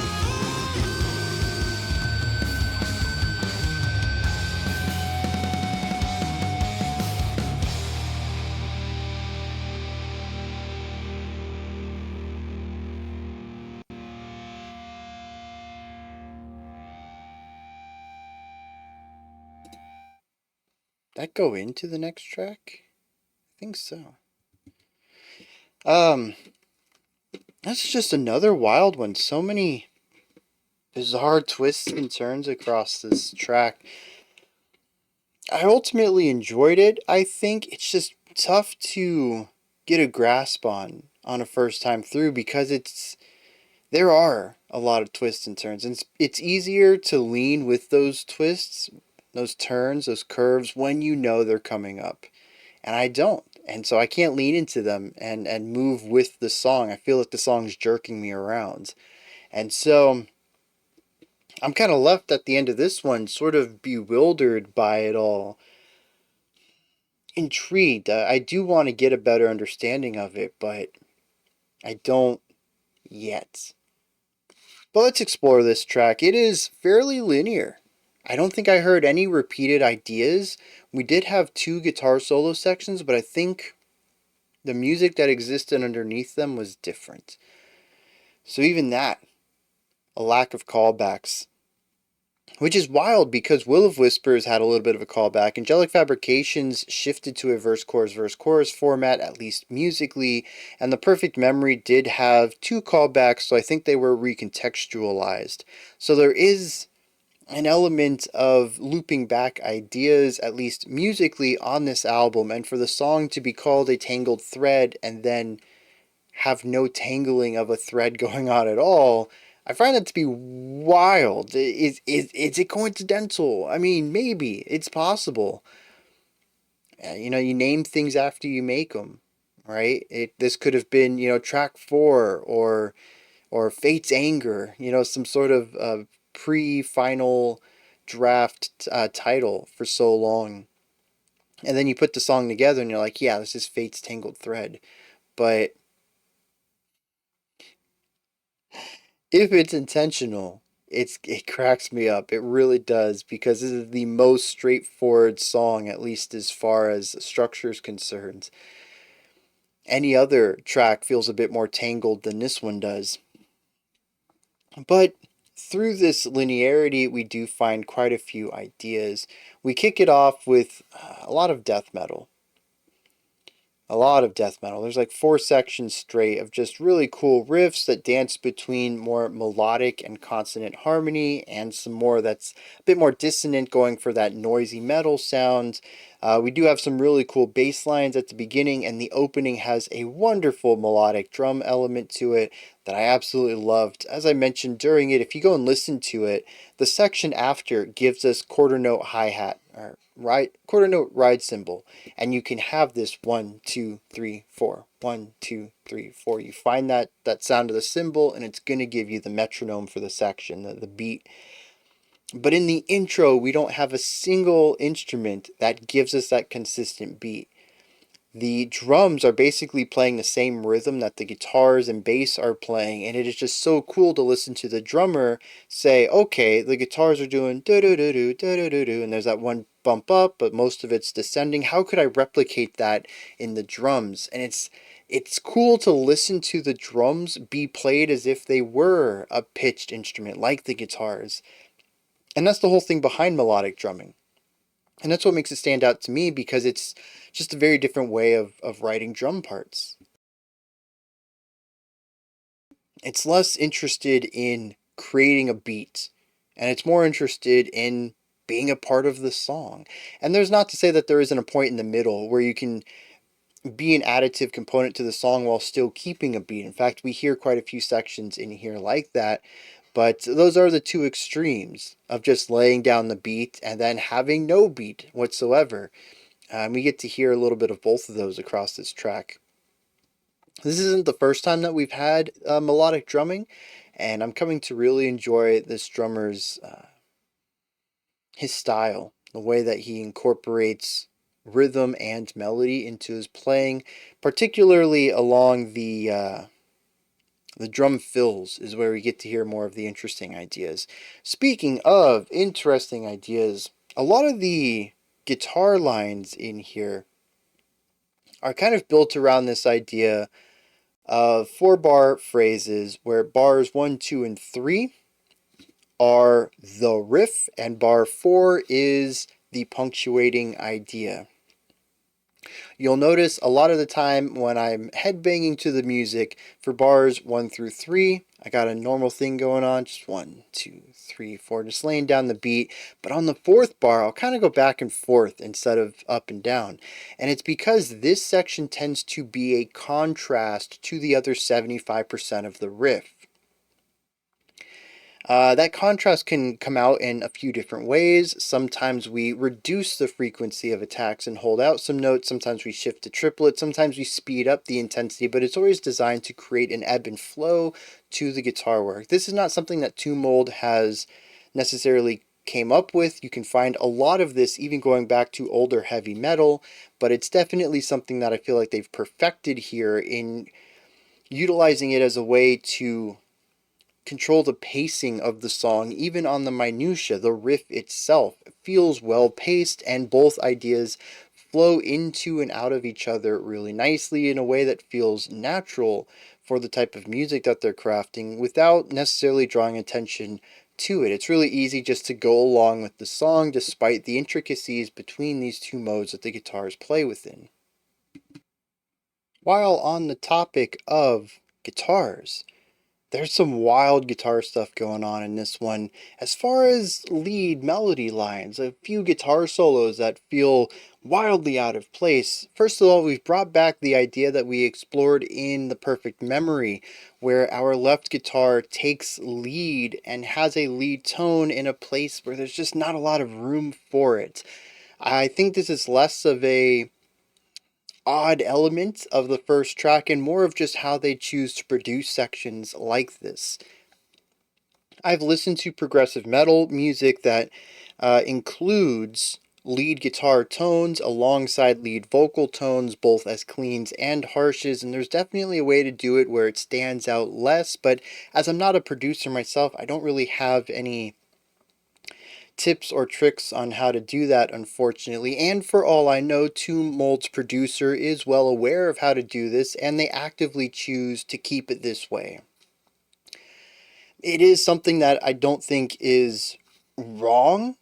I just find it to be very distracting the way it is, but it's possible that with repeat listens, I will get more acclimated to it. Something that I don't know that I would get acclimated to, though, is the strange harmonic juxtaposition that we have in several of these sections, where the band is playing in one key, though it is a bit of a vague key, being more pentatonic based, and the guitar is playing in a very different key that most of the time feels okay or fine. There are some moments, though, when there is clashing between the harmonic elements of the band and the harmonic elements of the lead solo. And I don't necessarily know how to feel about this. On the one hand, I love sonic exploration. It doesn't always work for me casually, but I will always appreciate and applaud any attempts to try new things. On the other hand, I find it really difficult to listen to this as one song. Much like in the first track, this also gives me moments of, hey, did I leave a tab open somewhere? Because it doesn't fit. In this case, neither the production nor the harmony are carried over from the rest of the band to the solo guitar, but I don't know, they always feel very at odds to me, as if there is a second thread of music that they wanted to pursue but didn't want to write new music to work around. So instead, they just smashed them together and gave the solo guitar a little bit of a boost to make sure that you heard it for some reason. Um, and I don't know, we had three of those in here, and I mean, they were separated, which I think is nice. We do have the consistent writing as far as the ebb and flow of the songs go, the pacing of it all. Once again, this is another fantastic showcase of the way that they can control the pacing of the song. And I think moving back and forth between all these varieties of sounds works very well a majority of the time. And not having all of these solo sections back to back ultimately helps, I think, with the case of the oddity within that guitar tone and the melody that they chose for it. But it also feels so repeated that it becomes an intentional palette of the song, and it makes me question, kind of like many other cases on this track, why? Once again, I kind of wish I had Tomb Mold on hand to just be like, okay, these are my thoughts on Fate's Tangled Thread. Can you explain the thought process behind it? Because I just have such a tough time coming to terms with what any of this is supposed to represent. It's so far outside of my realm of understanding. You know, I'm still new to metal. I'm like in my third or fourth year of getting into some of the more extreme stuff here. And so I kind of lack a little bit of the vocabulary anyways, but there has definitely been some extreme music over the years that I've been able to interpret quite well within my knowledge of more academic music. And Two Mold continues to throw this stuff at me where I just don't get it. And maybe that's the point of it. It is kind of cool, just the randomness of some of these ideas. But it also feels like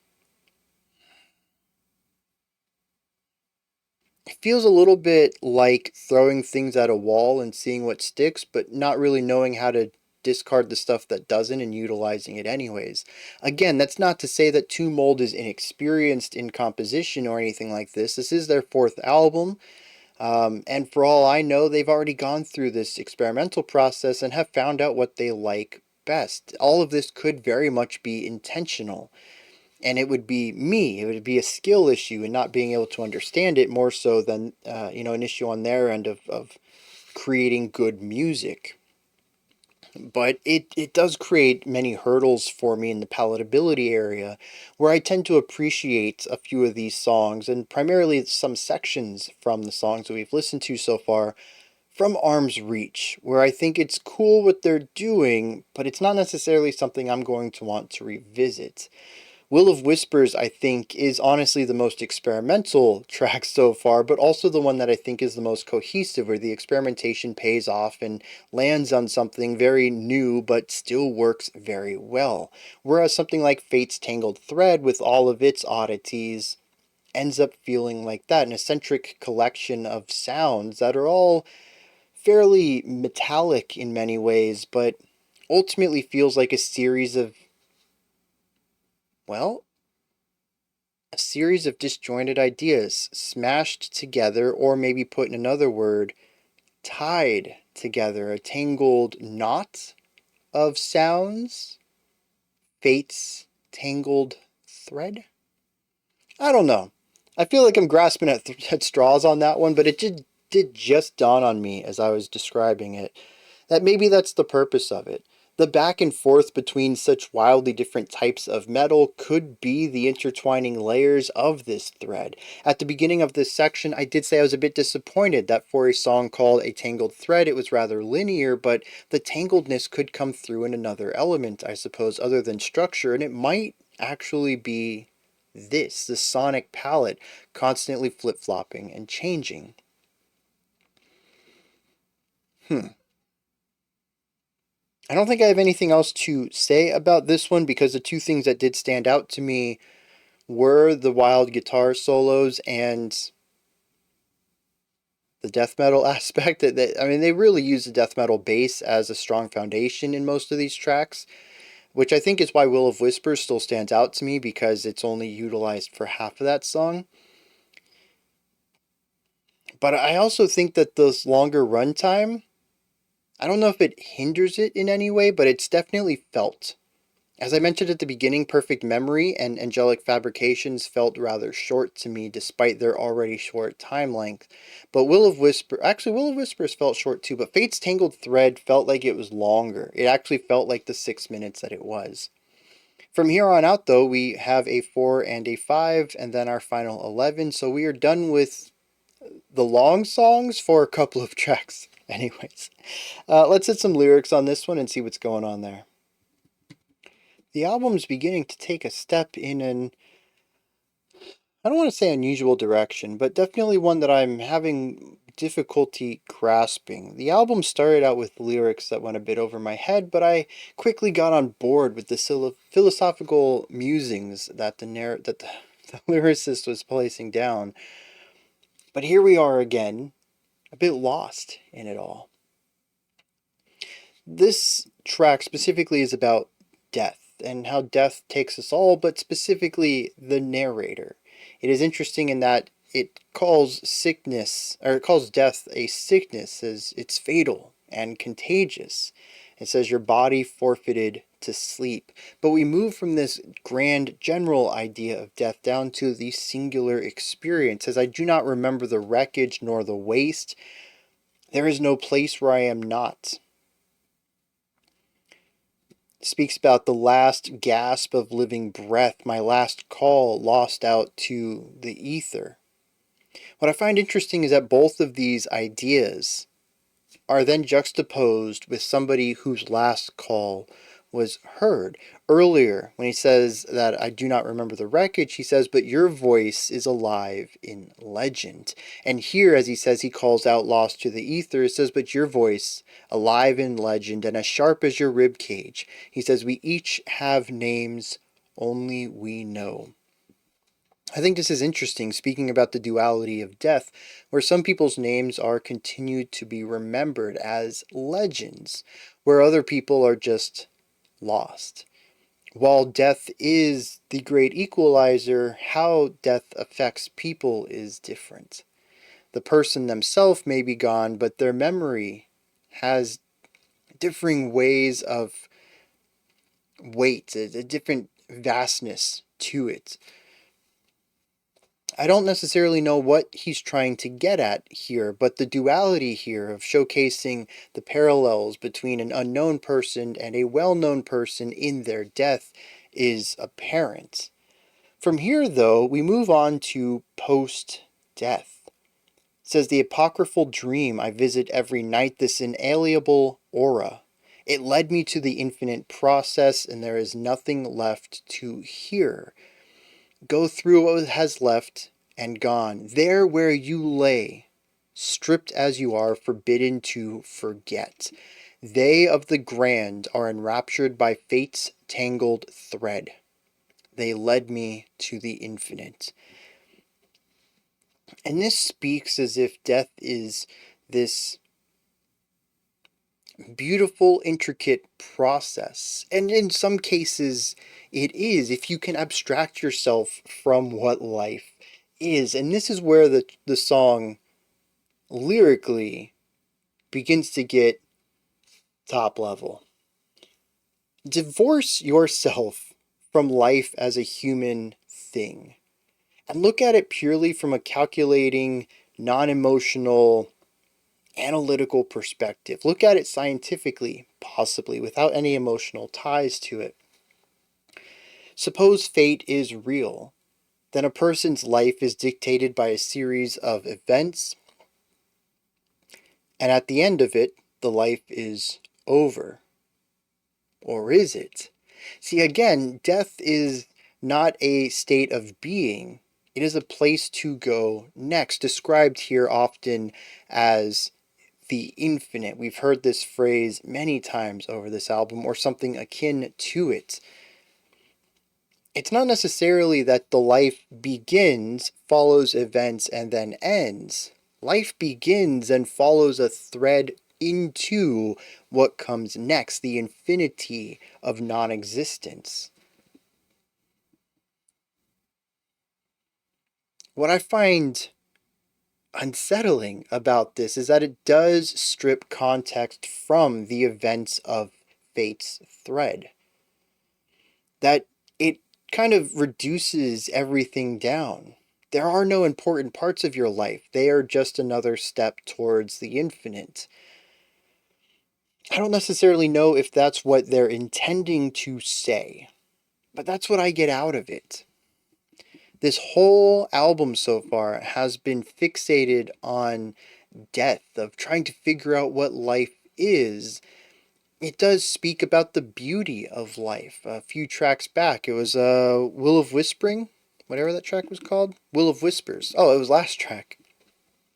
About the beauty and the chaos, the calm and the storm of life, and needing to experience both of those to fully comprehend and enjoy life. But here it seems we've kind of dwindled everything down to the last moments, and have stated that, at least from this narrator's point of view, they have a tough time seeing any of the good across their life, and it was simply just another step towards the infinite. As they say, the fate's tangled thread led them to the infinite.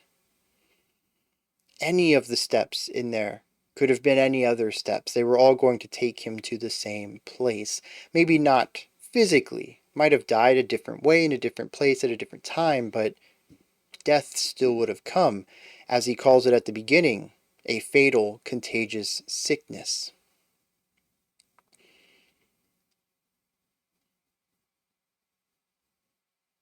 Which is an interesting way to view this track as well. A series of random ideas in a lot of ways. There is a type of thread between it all. I'm not going to say that it feels completely disjointed, but many of the ideas are stark differences from what came before them and sort of where they're going. We do have some ideas that help smooth over those transitions, but for a lot of cases, it's just like, oh, wow, that's a weird guitar thing. Where'd that come from? And, life can kind of be like that at times, the twists and turns of life. As I mentioned right after the song was over, if I understood where we were going, maybe after I've listened to it a few times, I could lean with the turns, but it felt like I was being thrashed around, whipped around, following the ride that the song took me on, and life is kind of like that.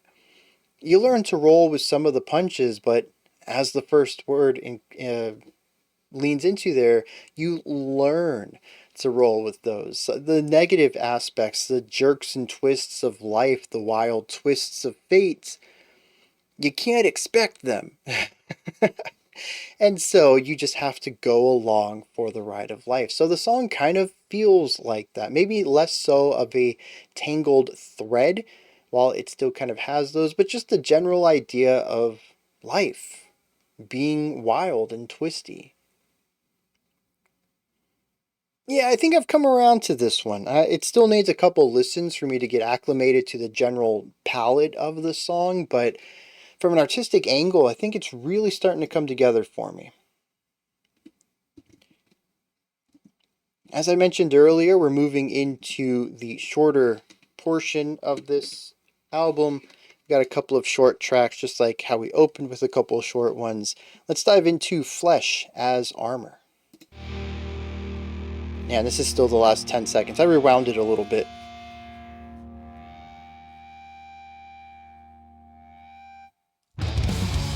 Oh, no, it...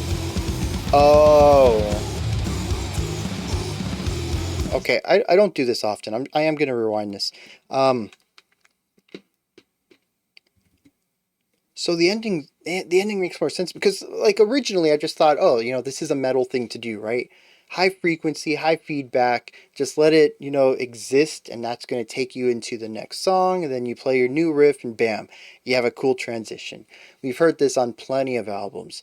Even if they just kind of let it fade out naturally, and then put the 2 seconds of silence at the end of the song, that also is very metal. Just feedback at the end of a track. That's all over the place in the realms of metal. But this is different. This is feedback for 10 seconds that feels like it's decaying just a bit, but we never get the full fade out. It just abruptly stops and then the next song begins, which is honestly kind of wild. That is a crazy transition between these two songs. However, let's split them apart. Let's pretend it doesn't go into the next song, right? Track 4, Fate's Tangled Thread, is about death. Somebody on their deathbed thinking about their life and taking their steps into the next state of existence or non-existence, however you want to think about it.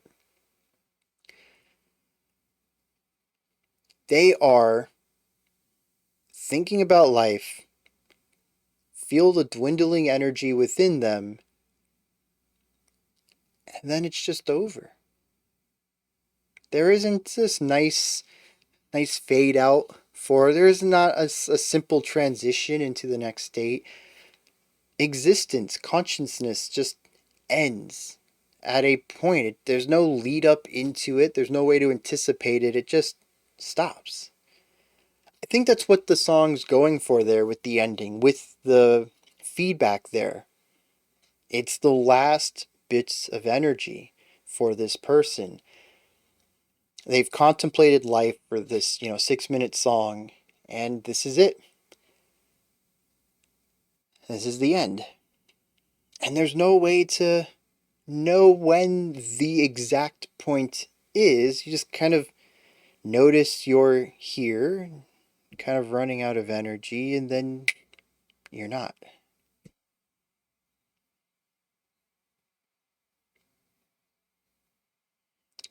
Yeah, like I said, the more that I hear this song, the more I get to enjoy what it's doing from an artistic perspective. Because initially I was like, what? we stopped this earlier, and you know it was definitely sounded like it was progressing into the next song, but no, there's just a harsh stop there. 1 second of silence before the next song starts. I think that's honestly what they're going for there. Is just, you know, the last moments of someone's life and trying to find a way to sonically represent that. Okay, I've rewound this back. We're going to start from second 0. That's a weird way to phrase that. We're going to start from the start.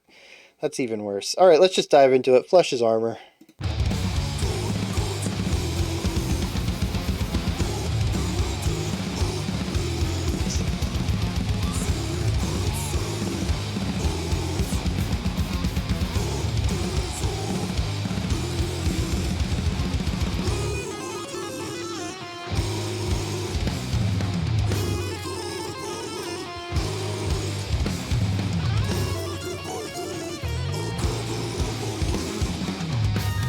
Yeah, nice little back and forth there. Some call and response.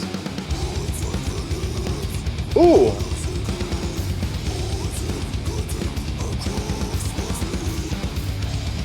Yeah, dang. Still in 4, but just wild phrasing.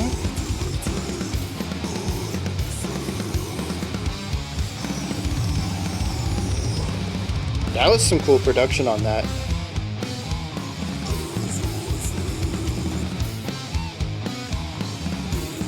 Harmonically, this is all over the place. I'm having a tough time figuring out the fluidity of these melodies. Yeah, it's all over the place. The pitch is just jumping all over.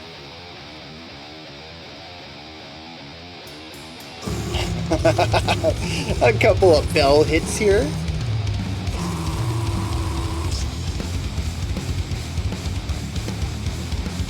Yeah.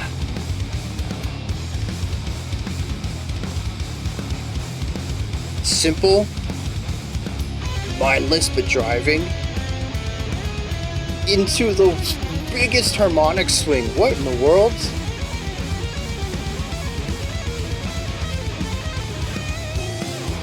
Because the thing is, with that faster lower idea on our left guitar, that was almost chromatic, I think.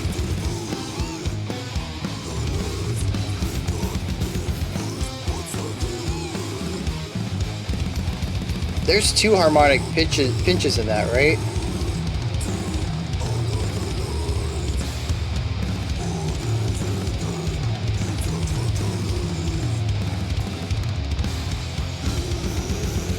Yeah, I think this is chromatic.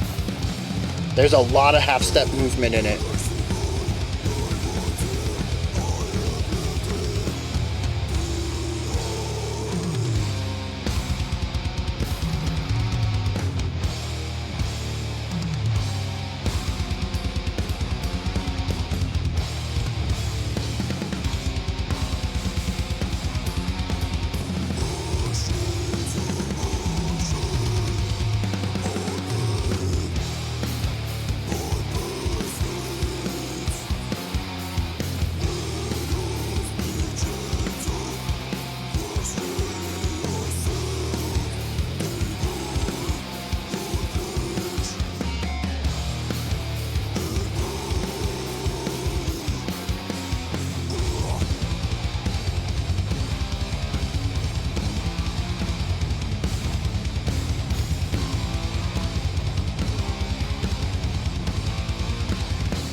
Okay, yeah, this all works.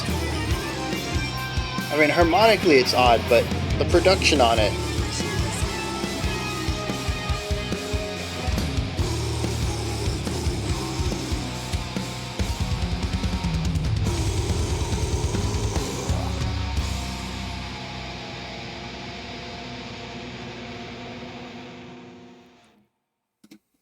All right.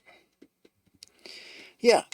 So much like how the Perfect Memory introduced a bit of progressive elements and then gave us the very straightforward, simplified Angelic Fabrications, we get the same thing here, where Fate's Tangled Thread and all of its eclectic choices and linear writing give way to give us a shorter, more concise, honed-in Flesh as Armour, very straightforward death metal track. It does incorporate quite a bit of dissonance in it. One thing that I pointed out at the beginning was those wild jumping melodies. It was like 3 notes, like bum bum bum bum bum bum. Something along those lines, using pitch harmonics to introduce a lot of dissonance into the third and sixth note of those concepts. Both guitars, I think, are doing different pitches there too, so we get some extra harmony there, mostly dissonant, but it definitely lines up a bit with the dissonant side of death metal, which they have alluded to a little bit here, that more chaotic, noisy subgenre.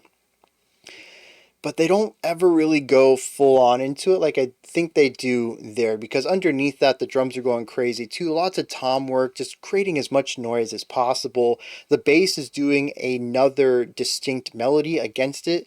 So despite having the dissonant harmony here and the rhythmic clashing between all that, we also have counterpoint between the bass and the guitars. It is just a ton of layers upon layers upon layers, and somehow it doesn't sound cluttered. Huge shout out to the producer on this. I've called out some of the production choices in places. I have conceded it's probably intentional, and it's, on me to adjust to their art rather than their art to adjust to me. But in places like these, I just want to give a shout out to the producer for being able to put all of this noise together in a way that doesn't feel like a wall of sound. Totally. They're definitely going for this abrasive, overwhelming thing, and the wall of sound element helps with that, but I can still individually pick out all the sounds and hear what they're doing individually, and I think it walks a very fine line between becoming this singular auditory body and having space and clarity to the mix, and it does a good job of handling both sides of that. What else did I want to bring up? Oh, yeah. Talking about simplification with this track, not too long after that section, we move into just a very forward caveman style of like just low notes, solid groove and rhythm, and it just feels heavy, and it's like stupid, simple death metal. And I don't think I've ever headbanged as hard on camera before because honestly, I'm trying to engage with the music. I moved my body in order to rhythmically engage with the music. It helps me understand rhythmic ideas and stuff like that. But I don't headbang particularly. And just something about that section, I was like, oh, yeah, good beat, bang head. And it's one of those parts where it's all about the contrast. They've obviously shown they have chops, so they can bring everything down into something that's a bit more stupid and simple and fun, because they really don't have anything to prove at this point. They can write eclectic, wild, progressive ideas, but right here at this moment, they recognize, hey, after Fate's Tangled Thread, our audiences probably need something simple to decompress with, and they absolutely nail it, creating just this bottom as far as the album's concerned of complexity, going for like the simplest stuff that just absolutely hits. What is it they say? Oh, that part goes hard. That's what the kids are saying these days. It feels weird saying that, but I'm coming up on 40, so I feel like I'm allowed to say those kids now. uh, when I say coming up, I still got a few years, but I'm definitely on that side of 30, so for anyone who wants to try to guess my age, I guess. Um, but yeah, like that part was just great. It pulled me right out of any analysis, and it was just like, I just got to move my body. This is good stuff. And like I said, this doesn't happen too often. Now, towards the end of this track, we do get another solo guitar part. I thought this worked really well as far as balancing goes. Instead of leaving it off to the side and trying to bump up its presence a little bit to compete with everything else, it felt like it fit naturally. They placed it center channel and its pitch was naturally above the low growl, so it had plenty of room up here, and being that it wasn't off to the side, it didn't have to fight for attention because it's dead center with everything else. I thought this worked well, and as I mentioned earlier, usually when you pull a solo guitar out of a side channel, you usually fill out your other one and allow it to bleed into both, creating a solid foundation that is symmetrical across both sides, and that's exactly what they did here. So once again, it just leads me to believe that what they had checked out in what they had done, executed upon in Fate's Tangled Thread and The Perfect Memory was intentional, pushing against this more traditional balancing idea of having a solo guitar and going for something different. That's I'm going to associate with Two Mold for a while because most people would not do anything like that. But, they do it here. They go to a traditional style of production, so they know how people normally do it. And everything else feels like a distinct, intentful decision to do something different. Which just leaves me with a very clear question now. Why? And I can't get that answer. Not unless someone has like an interview I could read or something like that. It's just very perplexing to me. Again, it's not bad, it's just different, and sometimes different's just difficult to grasp, which is where I'm at today. Now, aside from the production, there is something about this that I wanted to point out. The guitar tone here is kind of warbly. I don't know if it's a phaser thing going on with it.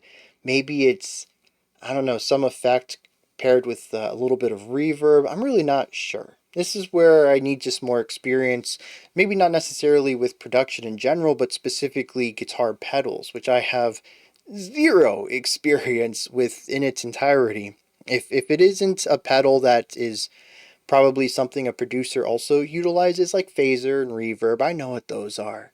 Repeaters, delays, drive.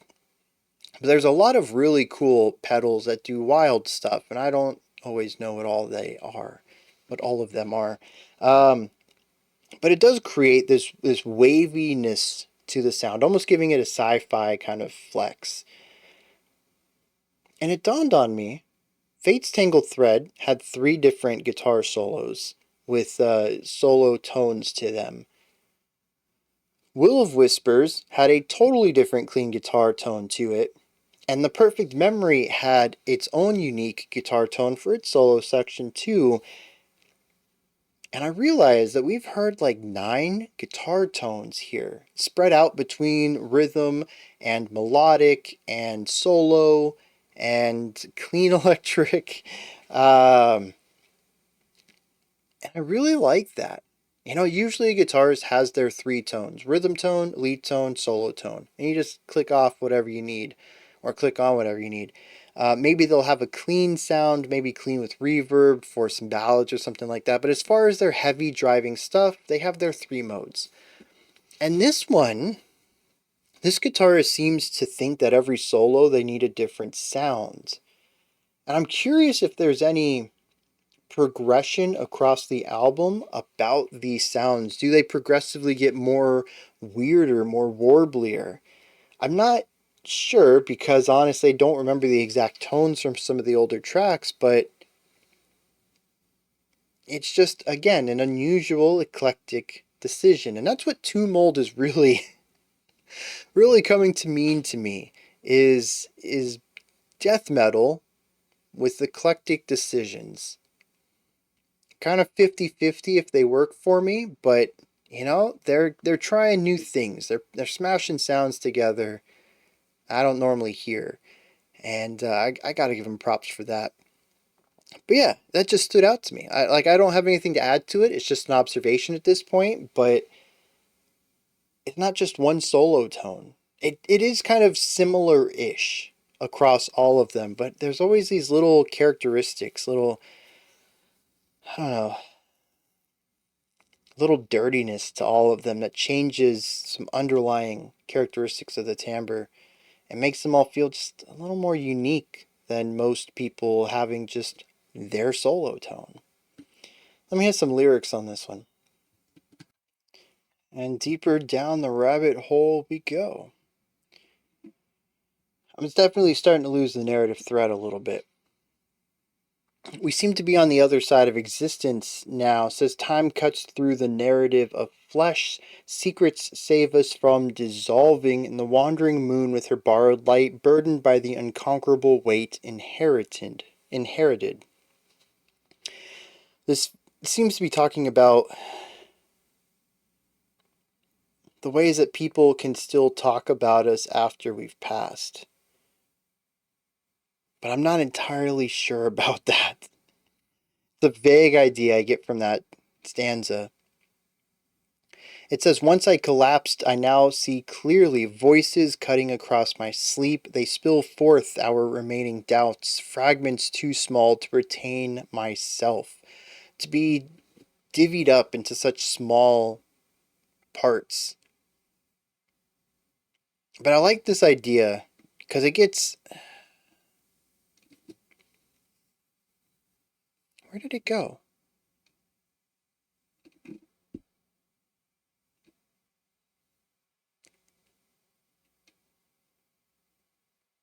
Oh, yeah, there it is. It's like, no, there's a line that goes with this. So it says, once I collapsed, I now see clearly. So the idea of having another level of perception once you remove yourself from this existence. We see this much later on in the penultimate stanza. It asks the question, how will I see my life until I have left it behind? The concept that it's always easier to see things from a different perspective, particularly a perspective that is third party, outside the situation itself. That is to say, it's always easier when you're not in the moment. And how do you really get out of the moment when you're existing? It's much easier to sort of have an out of body experience, to see the world and your actions through a third person perspective, to have that insight of context, of area, of all the extra information when you're not seeing through your own eyes. And that's just from a visual component to it. But also when you become disconnected from life and time itself, you can view it from a new fourth dimensional perspective of time as well. It's not just memories, it's an exploration of the existence. The idea of being split apart into so many fragments that you can kind of just view it all. You kind of lose yourself, but you gain perspective through it. I do get lost a little bit here towards the end. It says, watch the mystics and regard the martyrs. We know the world as submissive and devouring. The last one becomes the first once again. I am blind to all other light. Not too sure what this is about. We also talk about claiming the divine mastery of flesh and then moving on towards machines of motion are bred by bastards. Let us be gentle when questioning ourselves. Divide your flesh and mine. I'm not sure what the mastery of flesh is, unless it's the mastery of the self. I do like that line though. Let us be gentle when questioning ourselves. The idea that we are prone to making mistakes and we can be hard on ourselves. Part of this, though, if we go along with the idea of fate, is that some of it is out of our control. It is definitely good to learn from mistakes, but do not let them beat you down to where any lessons learned aren't applicable anymore because you don't allow yourself to utilize those lessons. It finishes, though, and it says, our flesh as armor, now find a way. And I don't quite get it.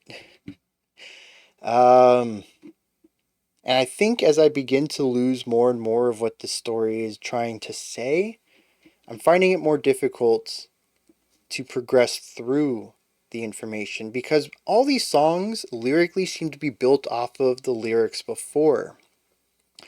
To me, it feels less like 7 distinct poems and like 7 chapters of a poem, where they might explore different topics, but they are all intertwined, and understanding future topics requires having a grasp on previous ones. It is quite impressive from that perspective, and if that is indeed what's going on, I dig it. Particularly since I am seeing the threads. I have been along for this ride as flimsily as I've been hanging on, but it does call into question, as usual, why disguise it behind the vocals? There's always the argument to be made. Death metal sounds good with growls. Yeah, I mean, I can't argue with that, right? But there's also a lot of people who don't care about lyrics in the world of metal. And the fact that the lyrics are completely indiscernible doesn't bother them, which means that all of the work and effort that's gone into this beautiful philosophical poetry that has caused me to have some interesting revelations about the way I view life, death, and the experience of humanity is not going to be understood in the slightest by a majority of people, maybe something just a little less than the majority. To me it feels like a vast majority of metalheads are in the camp of I don't care what the lyrics are if the vocals sound cool. That might just be the portion of the community that I've interacted with. And it could be that there's a very non-vocal portion, a very large non-vocal portion of metalheads who really love dissecting lyrics. But I mean, looking at web pages like Song Meanings and Genius and I don't know, I'm trying to think of what the other one is that I used to use. Anyways, the thing is that you look at a pop song and almost every line has an annotation to it. When it comes to metal, Mold, even in this case, not only are there no annotations, but there's no abouts to even give a general overview of the song. People just aren't digging into it. They're not putting forth any information or thought into it. And when I pair that with the idea that I frequently hear that people just don't care what the lyrics are, they're only there for the music, I think it's a really big missed opportunity. There's such good stuff here. And I think it's a shame that it's disguised this way. Would the music be better with cleans? I don't know. Me personally, yeah, I'm not a big fan of the growls. But objectively, I think it could still work, but it'd be a very different project. So, I don't know. It's a double-edged sword, right? You can't have clean vocals in metal. Especially death metal, it seems like you're just not going to get the audience that you would with harshes. But it means that all the work you put into it, it's only going to be appreciated by a small few. And I think that would really hurt me as a lyricist to know that so many people not only wouldn't be hearing it, but wouldn't even care to look into it.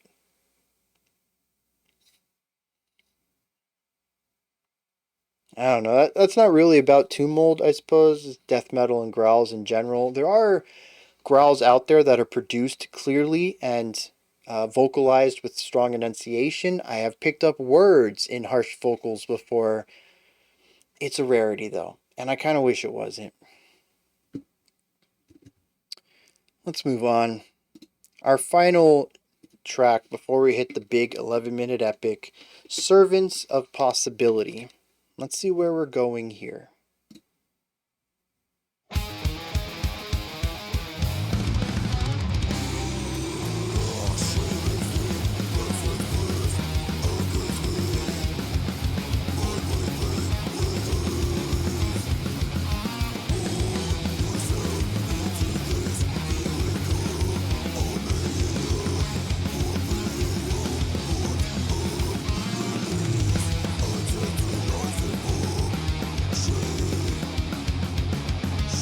Kind of a punkier guitar riff here. Something you would probably hear in metalcore more so than death metal.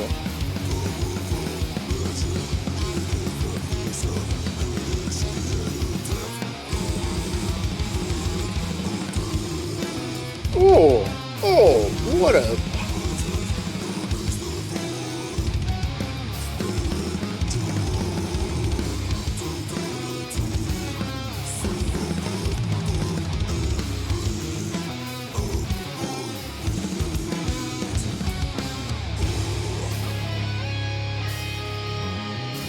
Oh, that bass lick.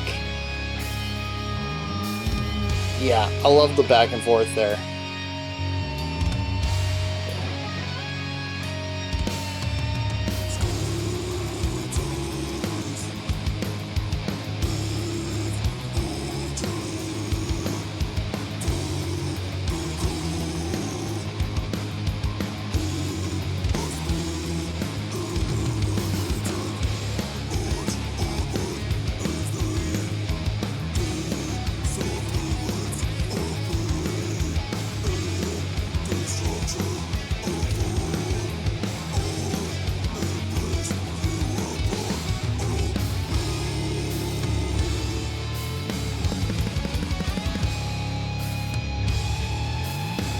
Yeah, the control of the pacing and flow. The solo wasn't over and the drums were already introducing a new rhythmic idea.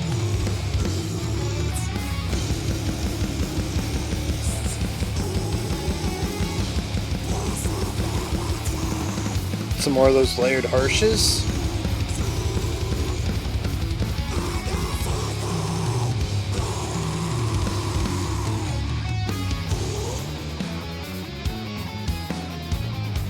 This is a fun part.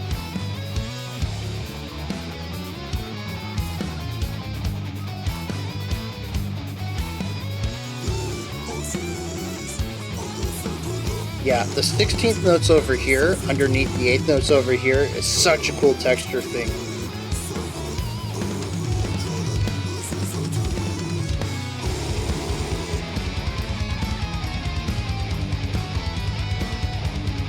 This part feels kind of empty though, it's still at full volume.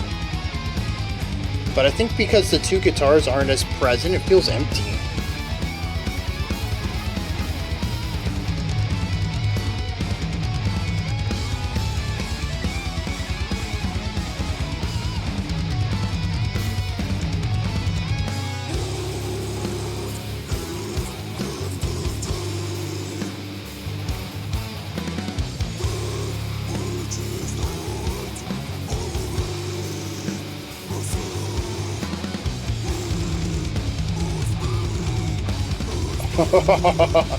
Wild sounds.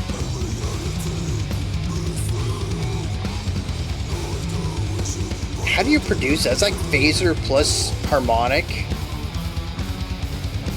I don't know, that's bonkers.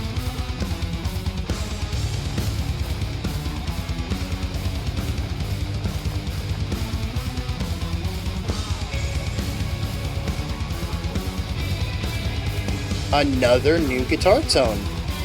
And this one also going into more of a sci-fi direction than even the last one we had.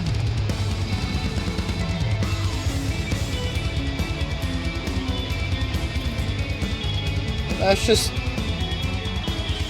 awkwardly ethereal, high reverb, light presence.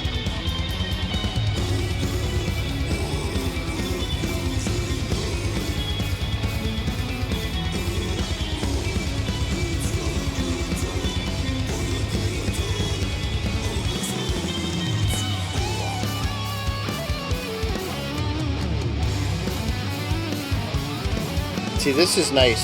Using a traditional sound too, which I don't think we've heard a solo that fits so clearly with the rest of the band yet. A very traditional lead solo tone.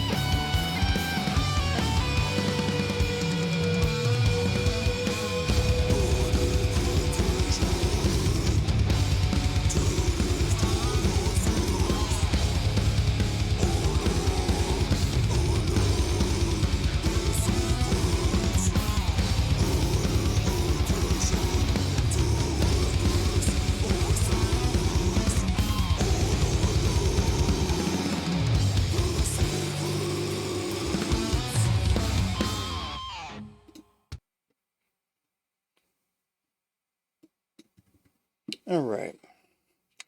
I don't really want to stop here because I don't have a lot to say, but I'm not going to remember much of this after enduring Spirit of Calamity, assuming that that is as wild and eclectic as I'm anticipating.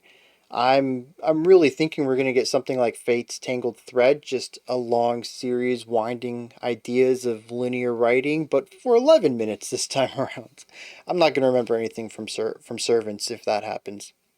So, err on the side of caution here. This is a rather straightforward death metal track.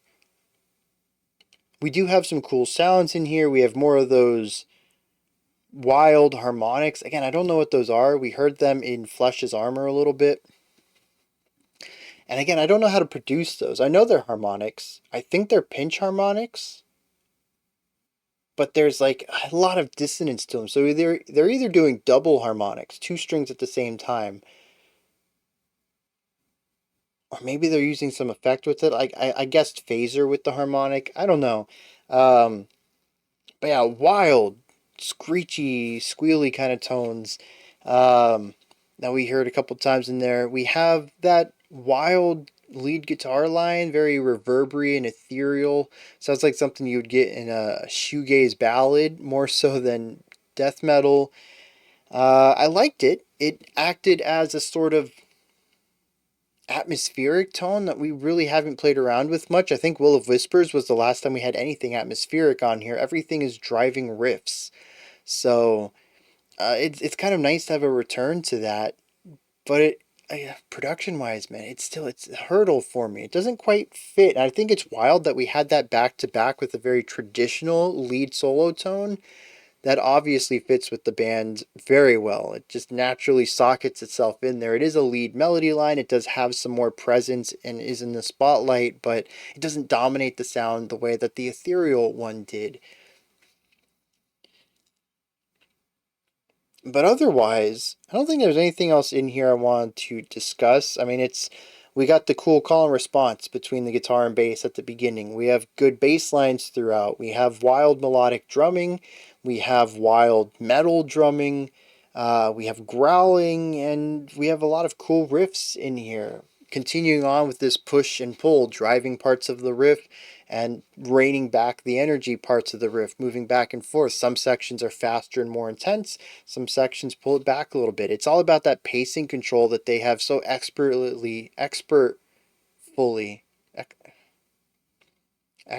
what is that word? They've been experts at doing. You know when you talk for like 2.5 hours now and words just stop having meaning and you forget how words work and just back to caveman talk because it's easier. But yeah, they're just experts at crafting pacing, of making sure that nothing ever sits at an extreme for too long. We never have dull moments for very long. We never have extreme moments for very long. And nothing's ever too driving or intense. Nothing's needing to be pushed forward, anything like that. It's just a constant control, a hand on the throttle, knowing exactly when to be at what speed and intensity. And this song just continues to hone in on that. I am seeing, though, some reduction in plays here, a very drastic drop-off. After the first three, which are all in the 200,000 to 300,000 plays, particularly Will of Whispers is the second most played, which puts Angelic Fabrications, despite being a second track, is played less, although I think Will of Whispers is a single, so I'll give it a little bit of leeway there. But Will of Whispers is at 290 plays, and then Fate's Tangled Thread drops to 180. Losing over half of the plays. No, that's not accurate. Almost half of the number of plays. From there we drop to 158, 136, and then this track 7 we're moving into is also about 138. You know, like I've said in other album reactions, I kind of expect that, as maybe you get halfway into an album and something comes up and you just can't continue on, and then the next time you listen to it you start from the beginning because you're an album kind of person, right? You got to start from the beginning. But this is a drastic drop off. The final track is only a third of the first track. That's pretty big. And like I said, the drop from the top 3 tracks to the 4th, 5th, and 6th is massive. We're talking 110,000. So it's a huge percentage. I'm curious. I do think that Will of Whispers is the best song on the album. It definitely deserves to be the second most played track. Angelic Fabrications, as I mentioned, was a bit of a letdown after the first one. And I'm curious if people dropped off after that. You listen to the first track, oh, it's some nice progressive technical death metal. You listen to the second track, and you're like, well, it's just straightforward death metal. And you're like, well, I've had enough of that. I like the progression of the opening of this album. But maybe it did turn some people away. But certainly, Will of Whispers turned people off. A lot of people listened to that and then just did not continue the album, which is a bit of a shame because it's fantastic. For those who don't remember, that was the smooth jazz track, which I can see why, purists might have been turned off from that one. But yeah, the back half of this album, just fans are not listening to. I think that's wild. Anything else I want to bring up here? I don't think so. Let's hear some lyrics. I don't get this one. I really don't. I'm trying my hardest here. Maybe when I say it out loud, some of these parts make a little bit more sense. It starts off, though, and says, shame is the presence pressed against me. This phrase will be repeated a couple of times throughout this track. It says, pain is our most powerful magic. It is the fearsome initiate who tests the merit of death, then praises the mystified spiritual totality, a single vast gold air breathed out by beings.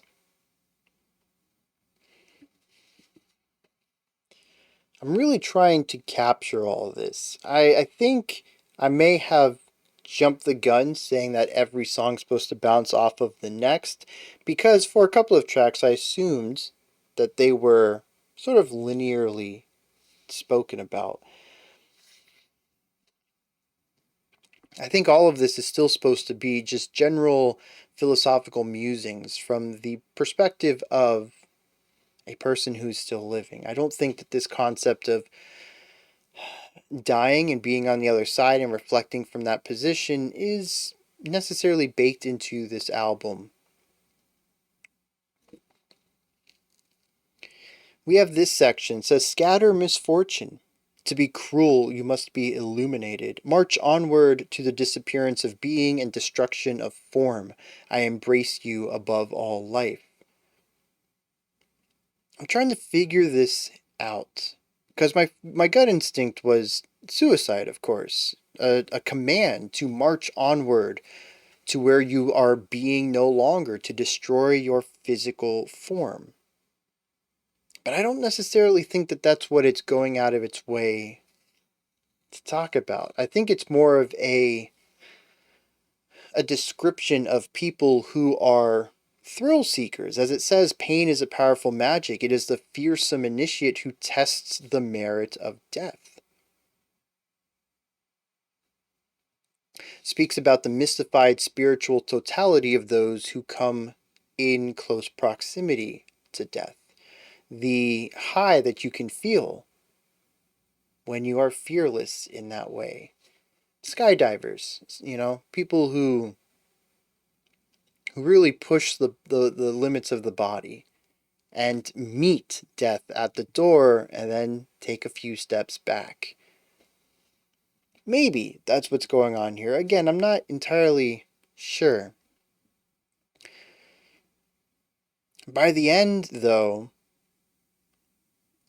we see 2 stanzas. One of them recounts a line from earlier in the album. It says, living while refusing life, a rite instigated by the theater of essence, an invitation to destroy ourselves. All are allowed their secrets. This comes from Will of Whispers. All are allowed their secrets, their solace, there are a few S's there. I don't remember what they are, though. Their sorrow.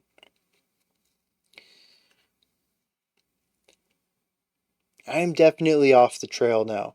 I thought I knew where I was. I'm totally lost. This song makes no sense to me lyrically, and even saying some of it out loud doesn't help me grasp at it any at all. So, defeated, I'll push into the next track. The Enduring Spirit of Calamity. 11.5 minutes. Twice as long as most of the songs on this album. 3 times as long as others. Let's dive into it and see how Tangled wraps up their latest album.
Fun little rhythmic shift up on the snare.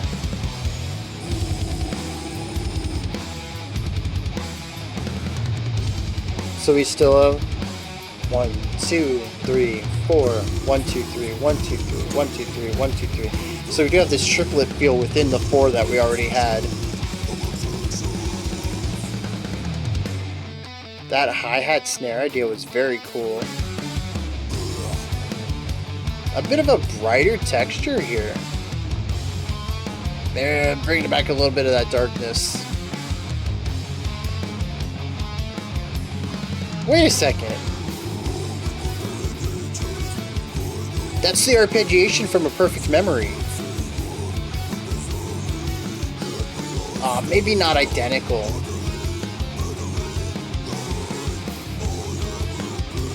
Very similar idea though.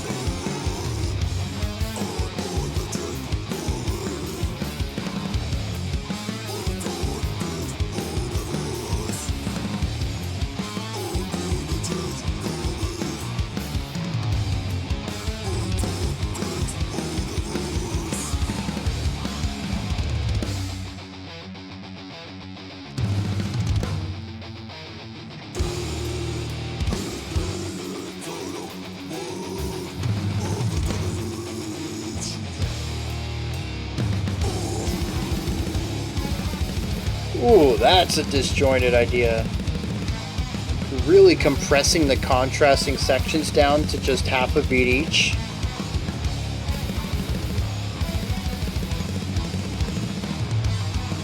Drumming's bonkers though. Dude's all over the place.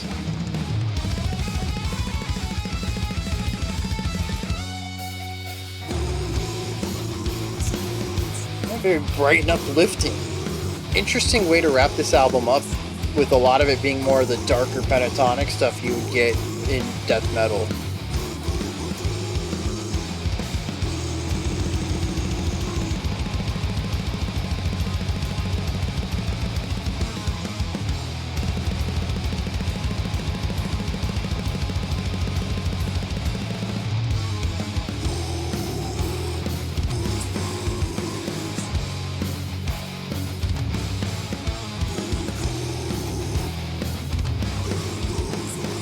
Yeah.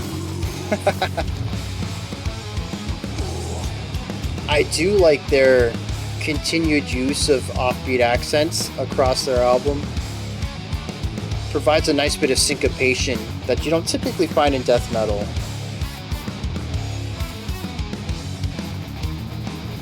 Ooh, that little hi-hat stuff. Also, I noticed that there's open and closed hi-hat ideas. So sometimes he's pulling his left foot off of the second bass kick pedal to the hi-hat, which, again, that's very rare in metal. That's awesome.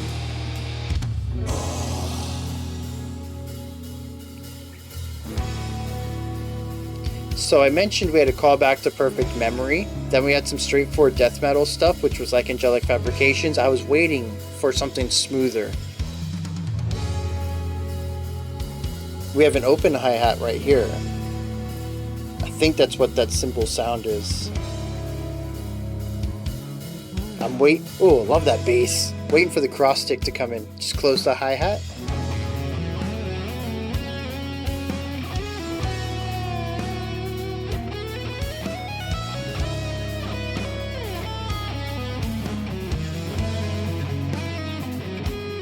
Not necessary, but I would have liked some ghost notes here. I think they would fit really well. Nice little offbeat accent points.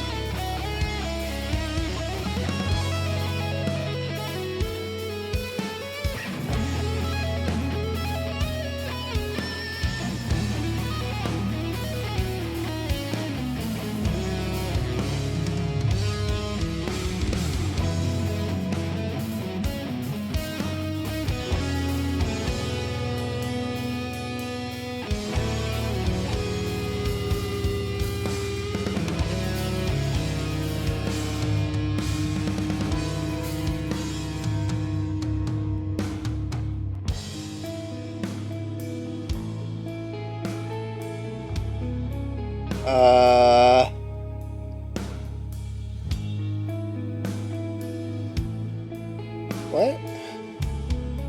That's not the first time they've caught me off guard today.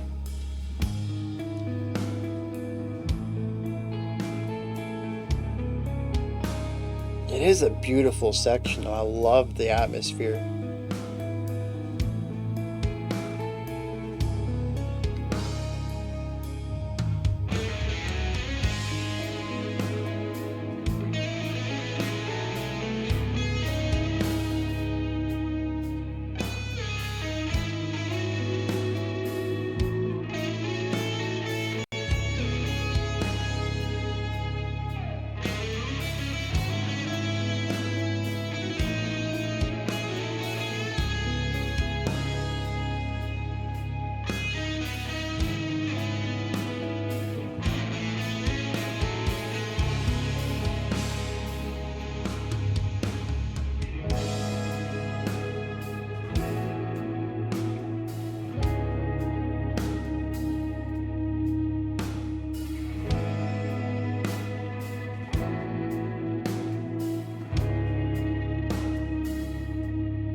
Interesting guitar tone again.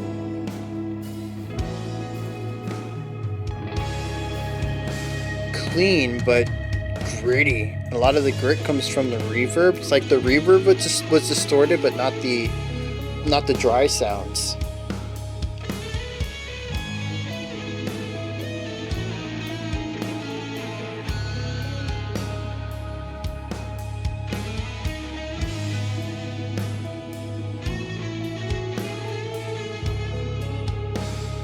So calm.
Okay, okay.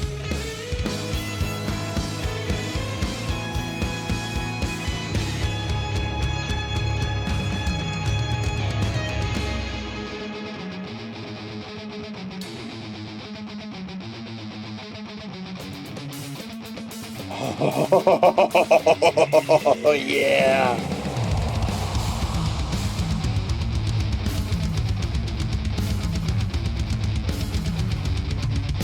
Yeah.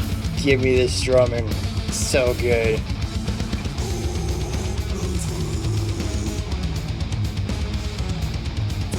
The riff on top of it, the polyrhythm on the cymbals. Yeah.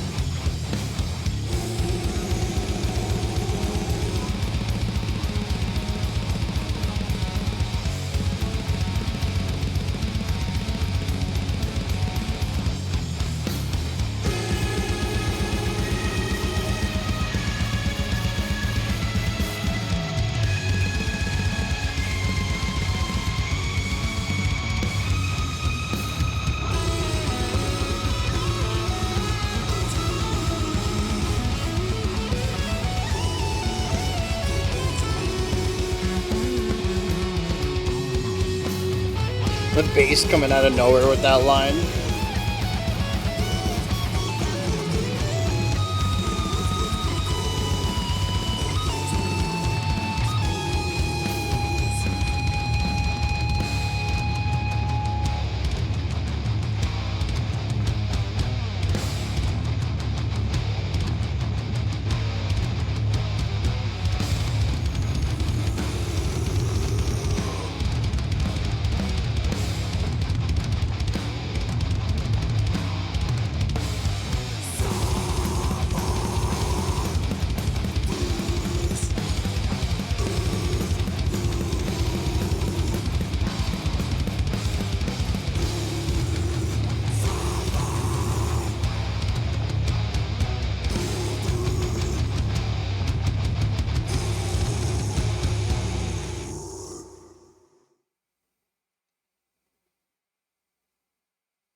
What was that, man? I tell you what, I I liked that song. We had callbacks to other tracks in there. We eventually bring all the energy down and have this beautiful atmospheric exploration, gorgeous solo throughout it, ramps the intensity up, brings the energy forward into an electric guitar solo section. I thought all this was gorgeous.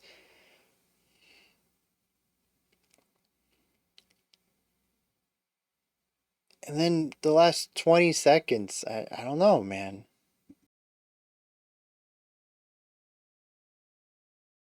I felt like the song was wrapping it up one way, and then they just went to full intensity. 16th note tom runs, lots of guitar work, growling for the final few seconds of this album, and maybe the lyrics will make that make more sense. But as it stands, I would have been just fine if we had cut off the last 30 to 40 seconds and then just ended the song on those beautiful solos, the atmospheric work, the uplifting vibe throughout all of that. It's just a wonderful way to push the final quarter of the album. Just wonderful direction for all that.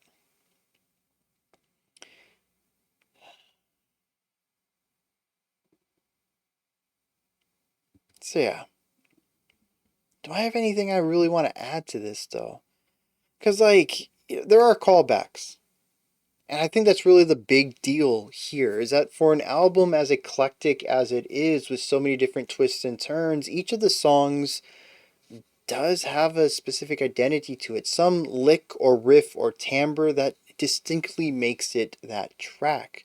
The arpeggiations from Perfect Memory, the simple, stupid caveman section from Angelic Fabrications, the smooth jazz from Will of Whispers, the total linearity throughout Fate's Tangled Thread. I mean, each of these songs, despite all being death metal, have unique components to them. And we began to see parts of that. We had the arpeggiating riff, we had some straightforward death metal, we entered into a section that was fully atmospheric, clean electric stuff going on. We saw bits and pieces of the first three songs. I thought we were going to continue on with this pieces of everything. And maybe a few of the moments at the end of the track might be derived from parts of tracks 4, 5, and 6. I'm not too sure. I didn't hear anything in the song that reminded me distinctly of any of those tracks, but it's possible that things were lifted from there and I just didn't pick them up. But I like the idea of summing up an album by its pieces, of having little reprises of ideas coming back. But regardless, those little callbacks led to this beautiful atmospheric section, and we enter into a very softer sound that immediately made me think of Will of Whispers, but instead of jazzy, it's just sort of indie pop, indie rock in a lot of ways. As far as atmosphere, texture of the guitars, timbres, it isn't until we start to get into that lead guitar solo and we start exploring the harmonic elements that it's definitely tune mold, playing a very, very, very, very light death metal. That occasionally interjects these brighter, more positive indie rock chord progressions throughout it, but they are sparse. We'll get a little hint of that positivity and then dip back into some darkness, and then stay in the darker chord progressions for a while. But I love it. I love the chord progression. I love the call and response we have between the guitar and the bass. The lighter drumming here. All of the hi-hat usage. Again, there's just a lot of cool things in here you don't hear metal bands do often as far as the drumming goes. And I love all those little touches. It is just another showcasing to me that this band, while they are a death metal band, they are well versed within that genre, that they have not just inspirations in other genres, but a vast understanding of what makes those other genres work, the nitty gritty, the details, the nuances that really perfect them, more so than just a surface level understanding. And we hear it here as well. It's just another opportunity for the drummer to show off some chops. These are just a little less flashy, but they're still important to the song nonetheless, and they are important to my appreciation of the drummer as well. Gorgeous melody here too. We have an extended guitar solo. It goes on for about 2 minutes or so.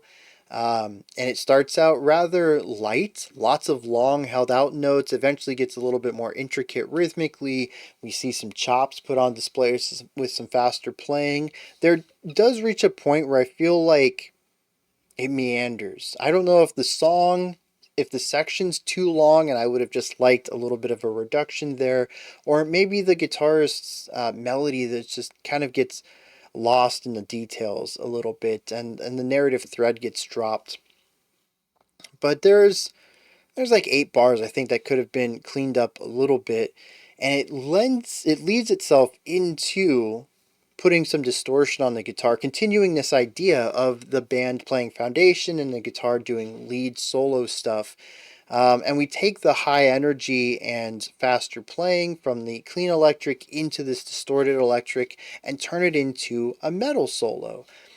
What I found interesting here was that harmonically, it kind of retains some of those brighter indie rock vibes, which kind of gives it a little bit of a folk rock thing for a little bit, or maybe not folk. What's the one I want? The cheesy one. I can't remember. Power metal. For just a brief moment, I was like, oh, yeah, that's kind of neat. Kind of gave me some Arion vibes for a second. And then from here, we just keep getting heavier and heavier, more intricate. The drums start playing a lot of wild stuff. We do have a very cool moment here where the drums play this super intricate melodic drumming idea that matches the rhythmic flow of the guitars, and the two of these just together sounds so freaking clean. Love that section so much. The bass comes in still doing counterpoint or playing call and response parts. It's always there as like a nice secondary teammate, like a wingman coming in anytime you need help, anytime you need a little bit of extra space or harmony, or you're done playing for a moment, you need someone to fill in. The bass is always there. He's just such a solid second for this entire album, and I love it. And fill it in the low end, sure, throughout the whole album, but jumping in whenever needed, too, for any role that's there. I love it. It's so good. I can't even really ask for more bass presence because it's the basses is always there. You can always hear it if you want to. It's never really playing a static line. Not really always something that's interesting, but never static, never just pedal tone. And has plenty of melodies and lead lines throughout the album. Just so good. And like I said, the intensity just keeps rising. The vocals eventually come back in, and then we have our final minute, half a minute or something, and it just ends on a really high note and then abruptly stops, which I probably shouldn't read too much into because we had that earlier, and I had a total like 180 flip on what a total, a complete stop and an abrupt stop on a song could mean. And this album is consistently talking about death and non-existence, so the album ending this way probably isn't completely uncalled for, but it still felt a bit anticlimactic after we had so much beauty before that. To keep pushing, getting it gnarlier and heavier, I don't know, it didn't click with me. It left a bad taste in my mouth. I'm curious if anybody else felt that way too, or if I'm a bit of an outlier in this. Maybe other people really love the build back up into the abrupt stop. And I think that's it for me. For an 11-minute song, I feel like this was what I had the least to say about. But they also spent their time, which I suppose is something we don't really see in any of the other tracks.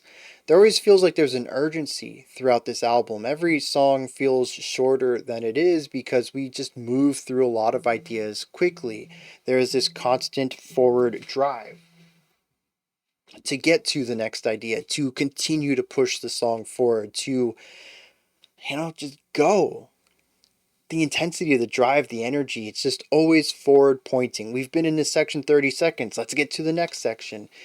And for this song, it's not 11 minutes of driving forward, which is what I expected it to be. Fate's tangled thread, but twice as length. Instead, though, it's a song that takes its time. You smell the roses. We appreciate the atmosphere. We have these long, drawn out, melodic instrumental breaks. I like it. We've just had 30 minutes of intense, driven music. Let's back it off for a little bit. I can get behind that. It kind of does what Will of Whispers does on a much larger scale and for the entire album rather than just for the first quarter. Maybe the build-up does work then, not in the concept of the track itself, but within the larger scheme of things as a way to allow the song to both function as a breathing point and the peak for the end of the album. Regardless, it was nice to stand still for a little bit and just vibe. Let's hit some lyrics.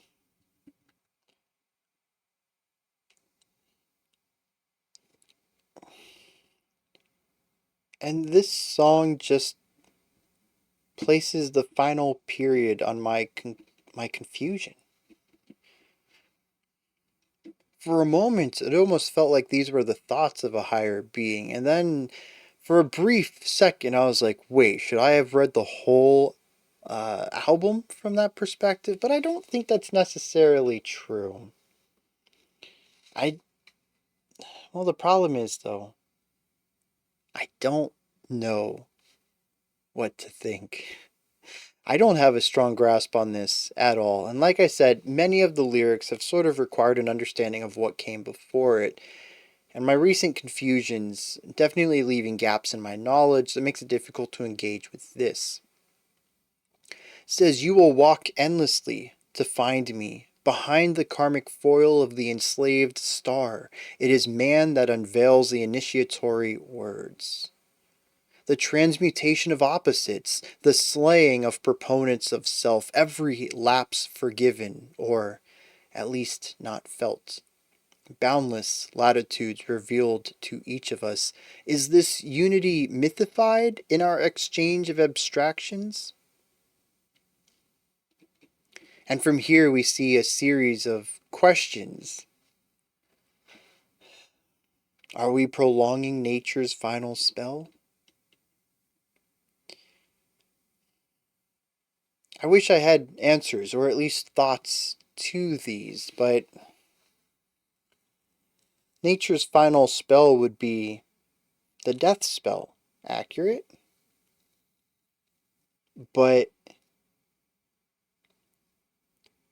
is life not a prolonging of death? Not in the face of it, we know it comes anyways.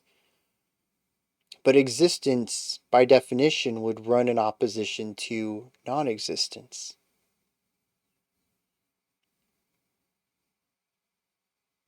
As he says, the transmutation of opposites. I don't know, though. Once again, we see the line, secrets save us from dissolving, which I think we saw in the last track. He says, I am to be replaced 1,000 times over. I don't get it. Says, I mourn the change coming, where time takes hold of us, deep in the eternal world of the demiurge, where acquiescence and rebellion coalesce, cut open by faith, left weeping within me. Your whispers become 1,000 spells. Nothing is free to those who shield their hearts. All is free to those who bear their hearts. But who is free from compulsion? Suffer this, and you need suffer nothing more. And it sounds really profound. As if all of the questions and thoughts of this album, all of the open ideas that were sort of just left to linger are being tied together here at the end. Some sort of final conclusion come to. It's outside my grasp, though.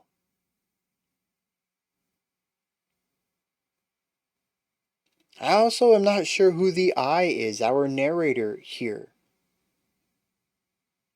Again, I have this feeling that it's a larger being. It says, you will walk endlessly to find me. It says, I'm replaced 1,000 times over. I don't know. Definitely, well, certainly, a feeling of awe comes from this. Maybe not necessarily in an understanding of it, at least my lack of understanding doesn't present itself a feeling of awe, but the profundity of the words themselves, the general vibe and feelings I get from some of these phrases. It certainly feels like I'm trying to read uh, a passage of Revelation, to breathe new life into what it means to exist. I can't help but see these words and read them and feel that there's strength in the combinations of words and phrases used. I just wish I knew what it meant.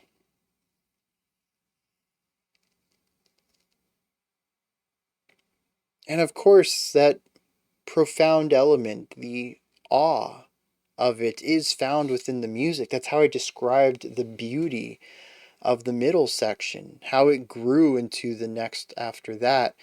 It's the ending that still kind of flusters me, but all the build up into that final minute of the song was fantastic and absolutely gorgeous, loving how all the pieces come together.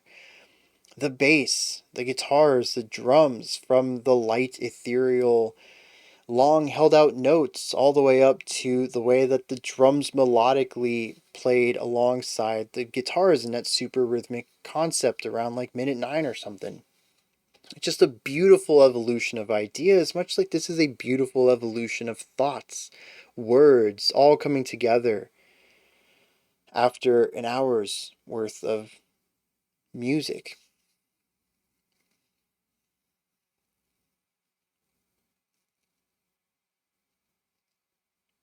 I don't know that I have more to say about this.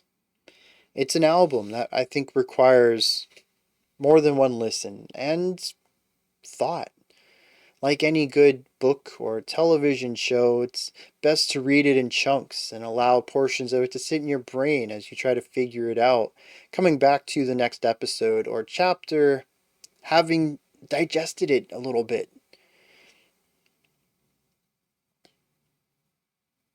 It's why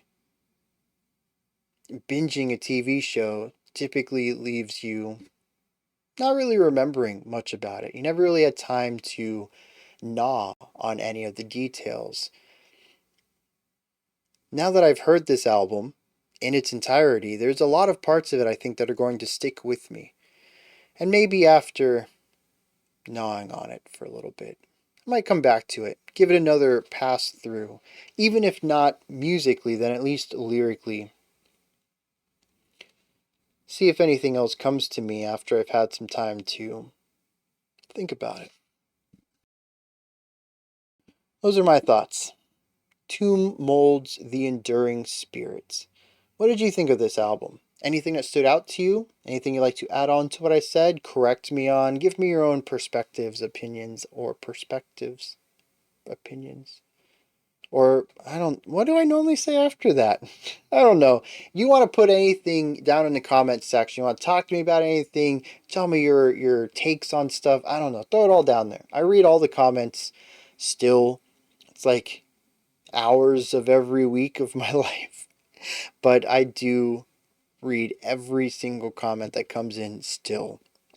I don't know how long I can do that, but we are almost at like 38,000 subscribers and it's still feasible for me. So I still do it. And if there's anything that I find interesting, I'll definitely reply to it.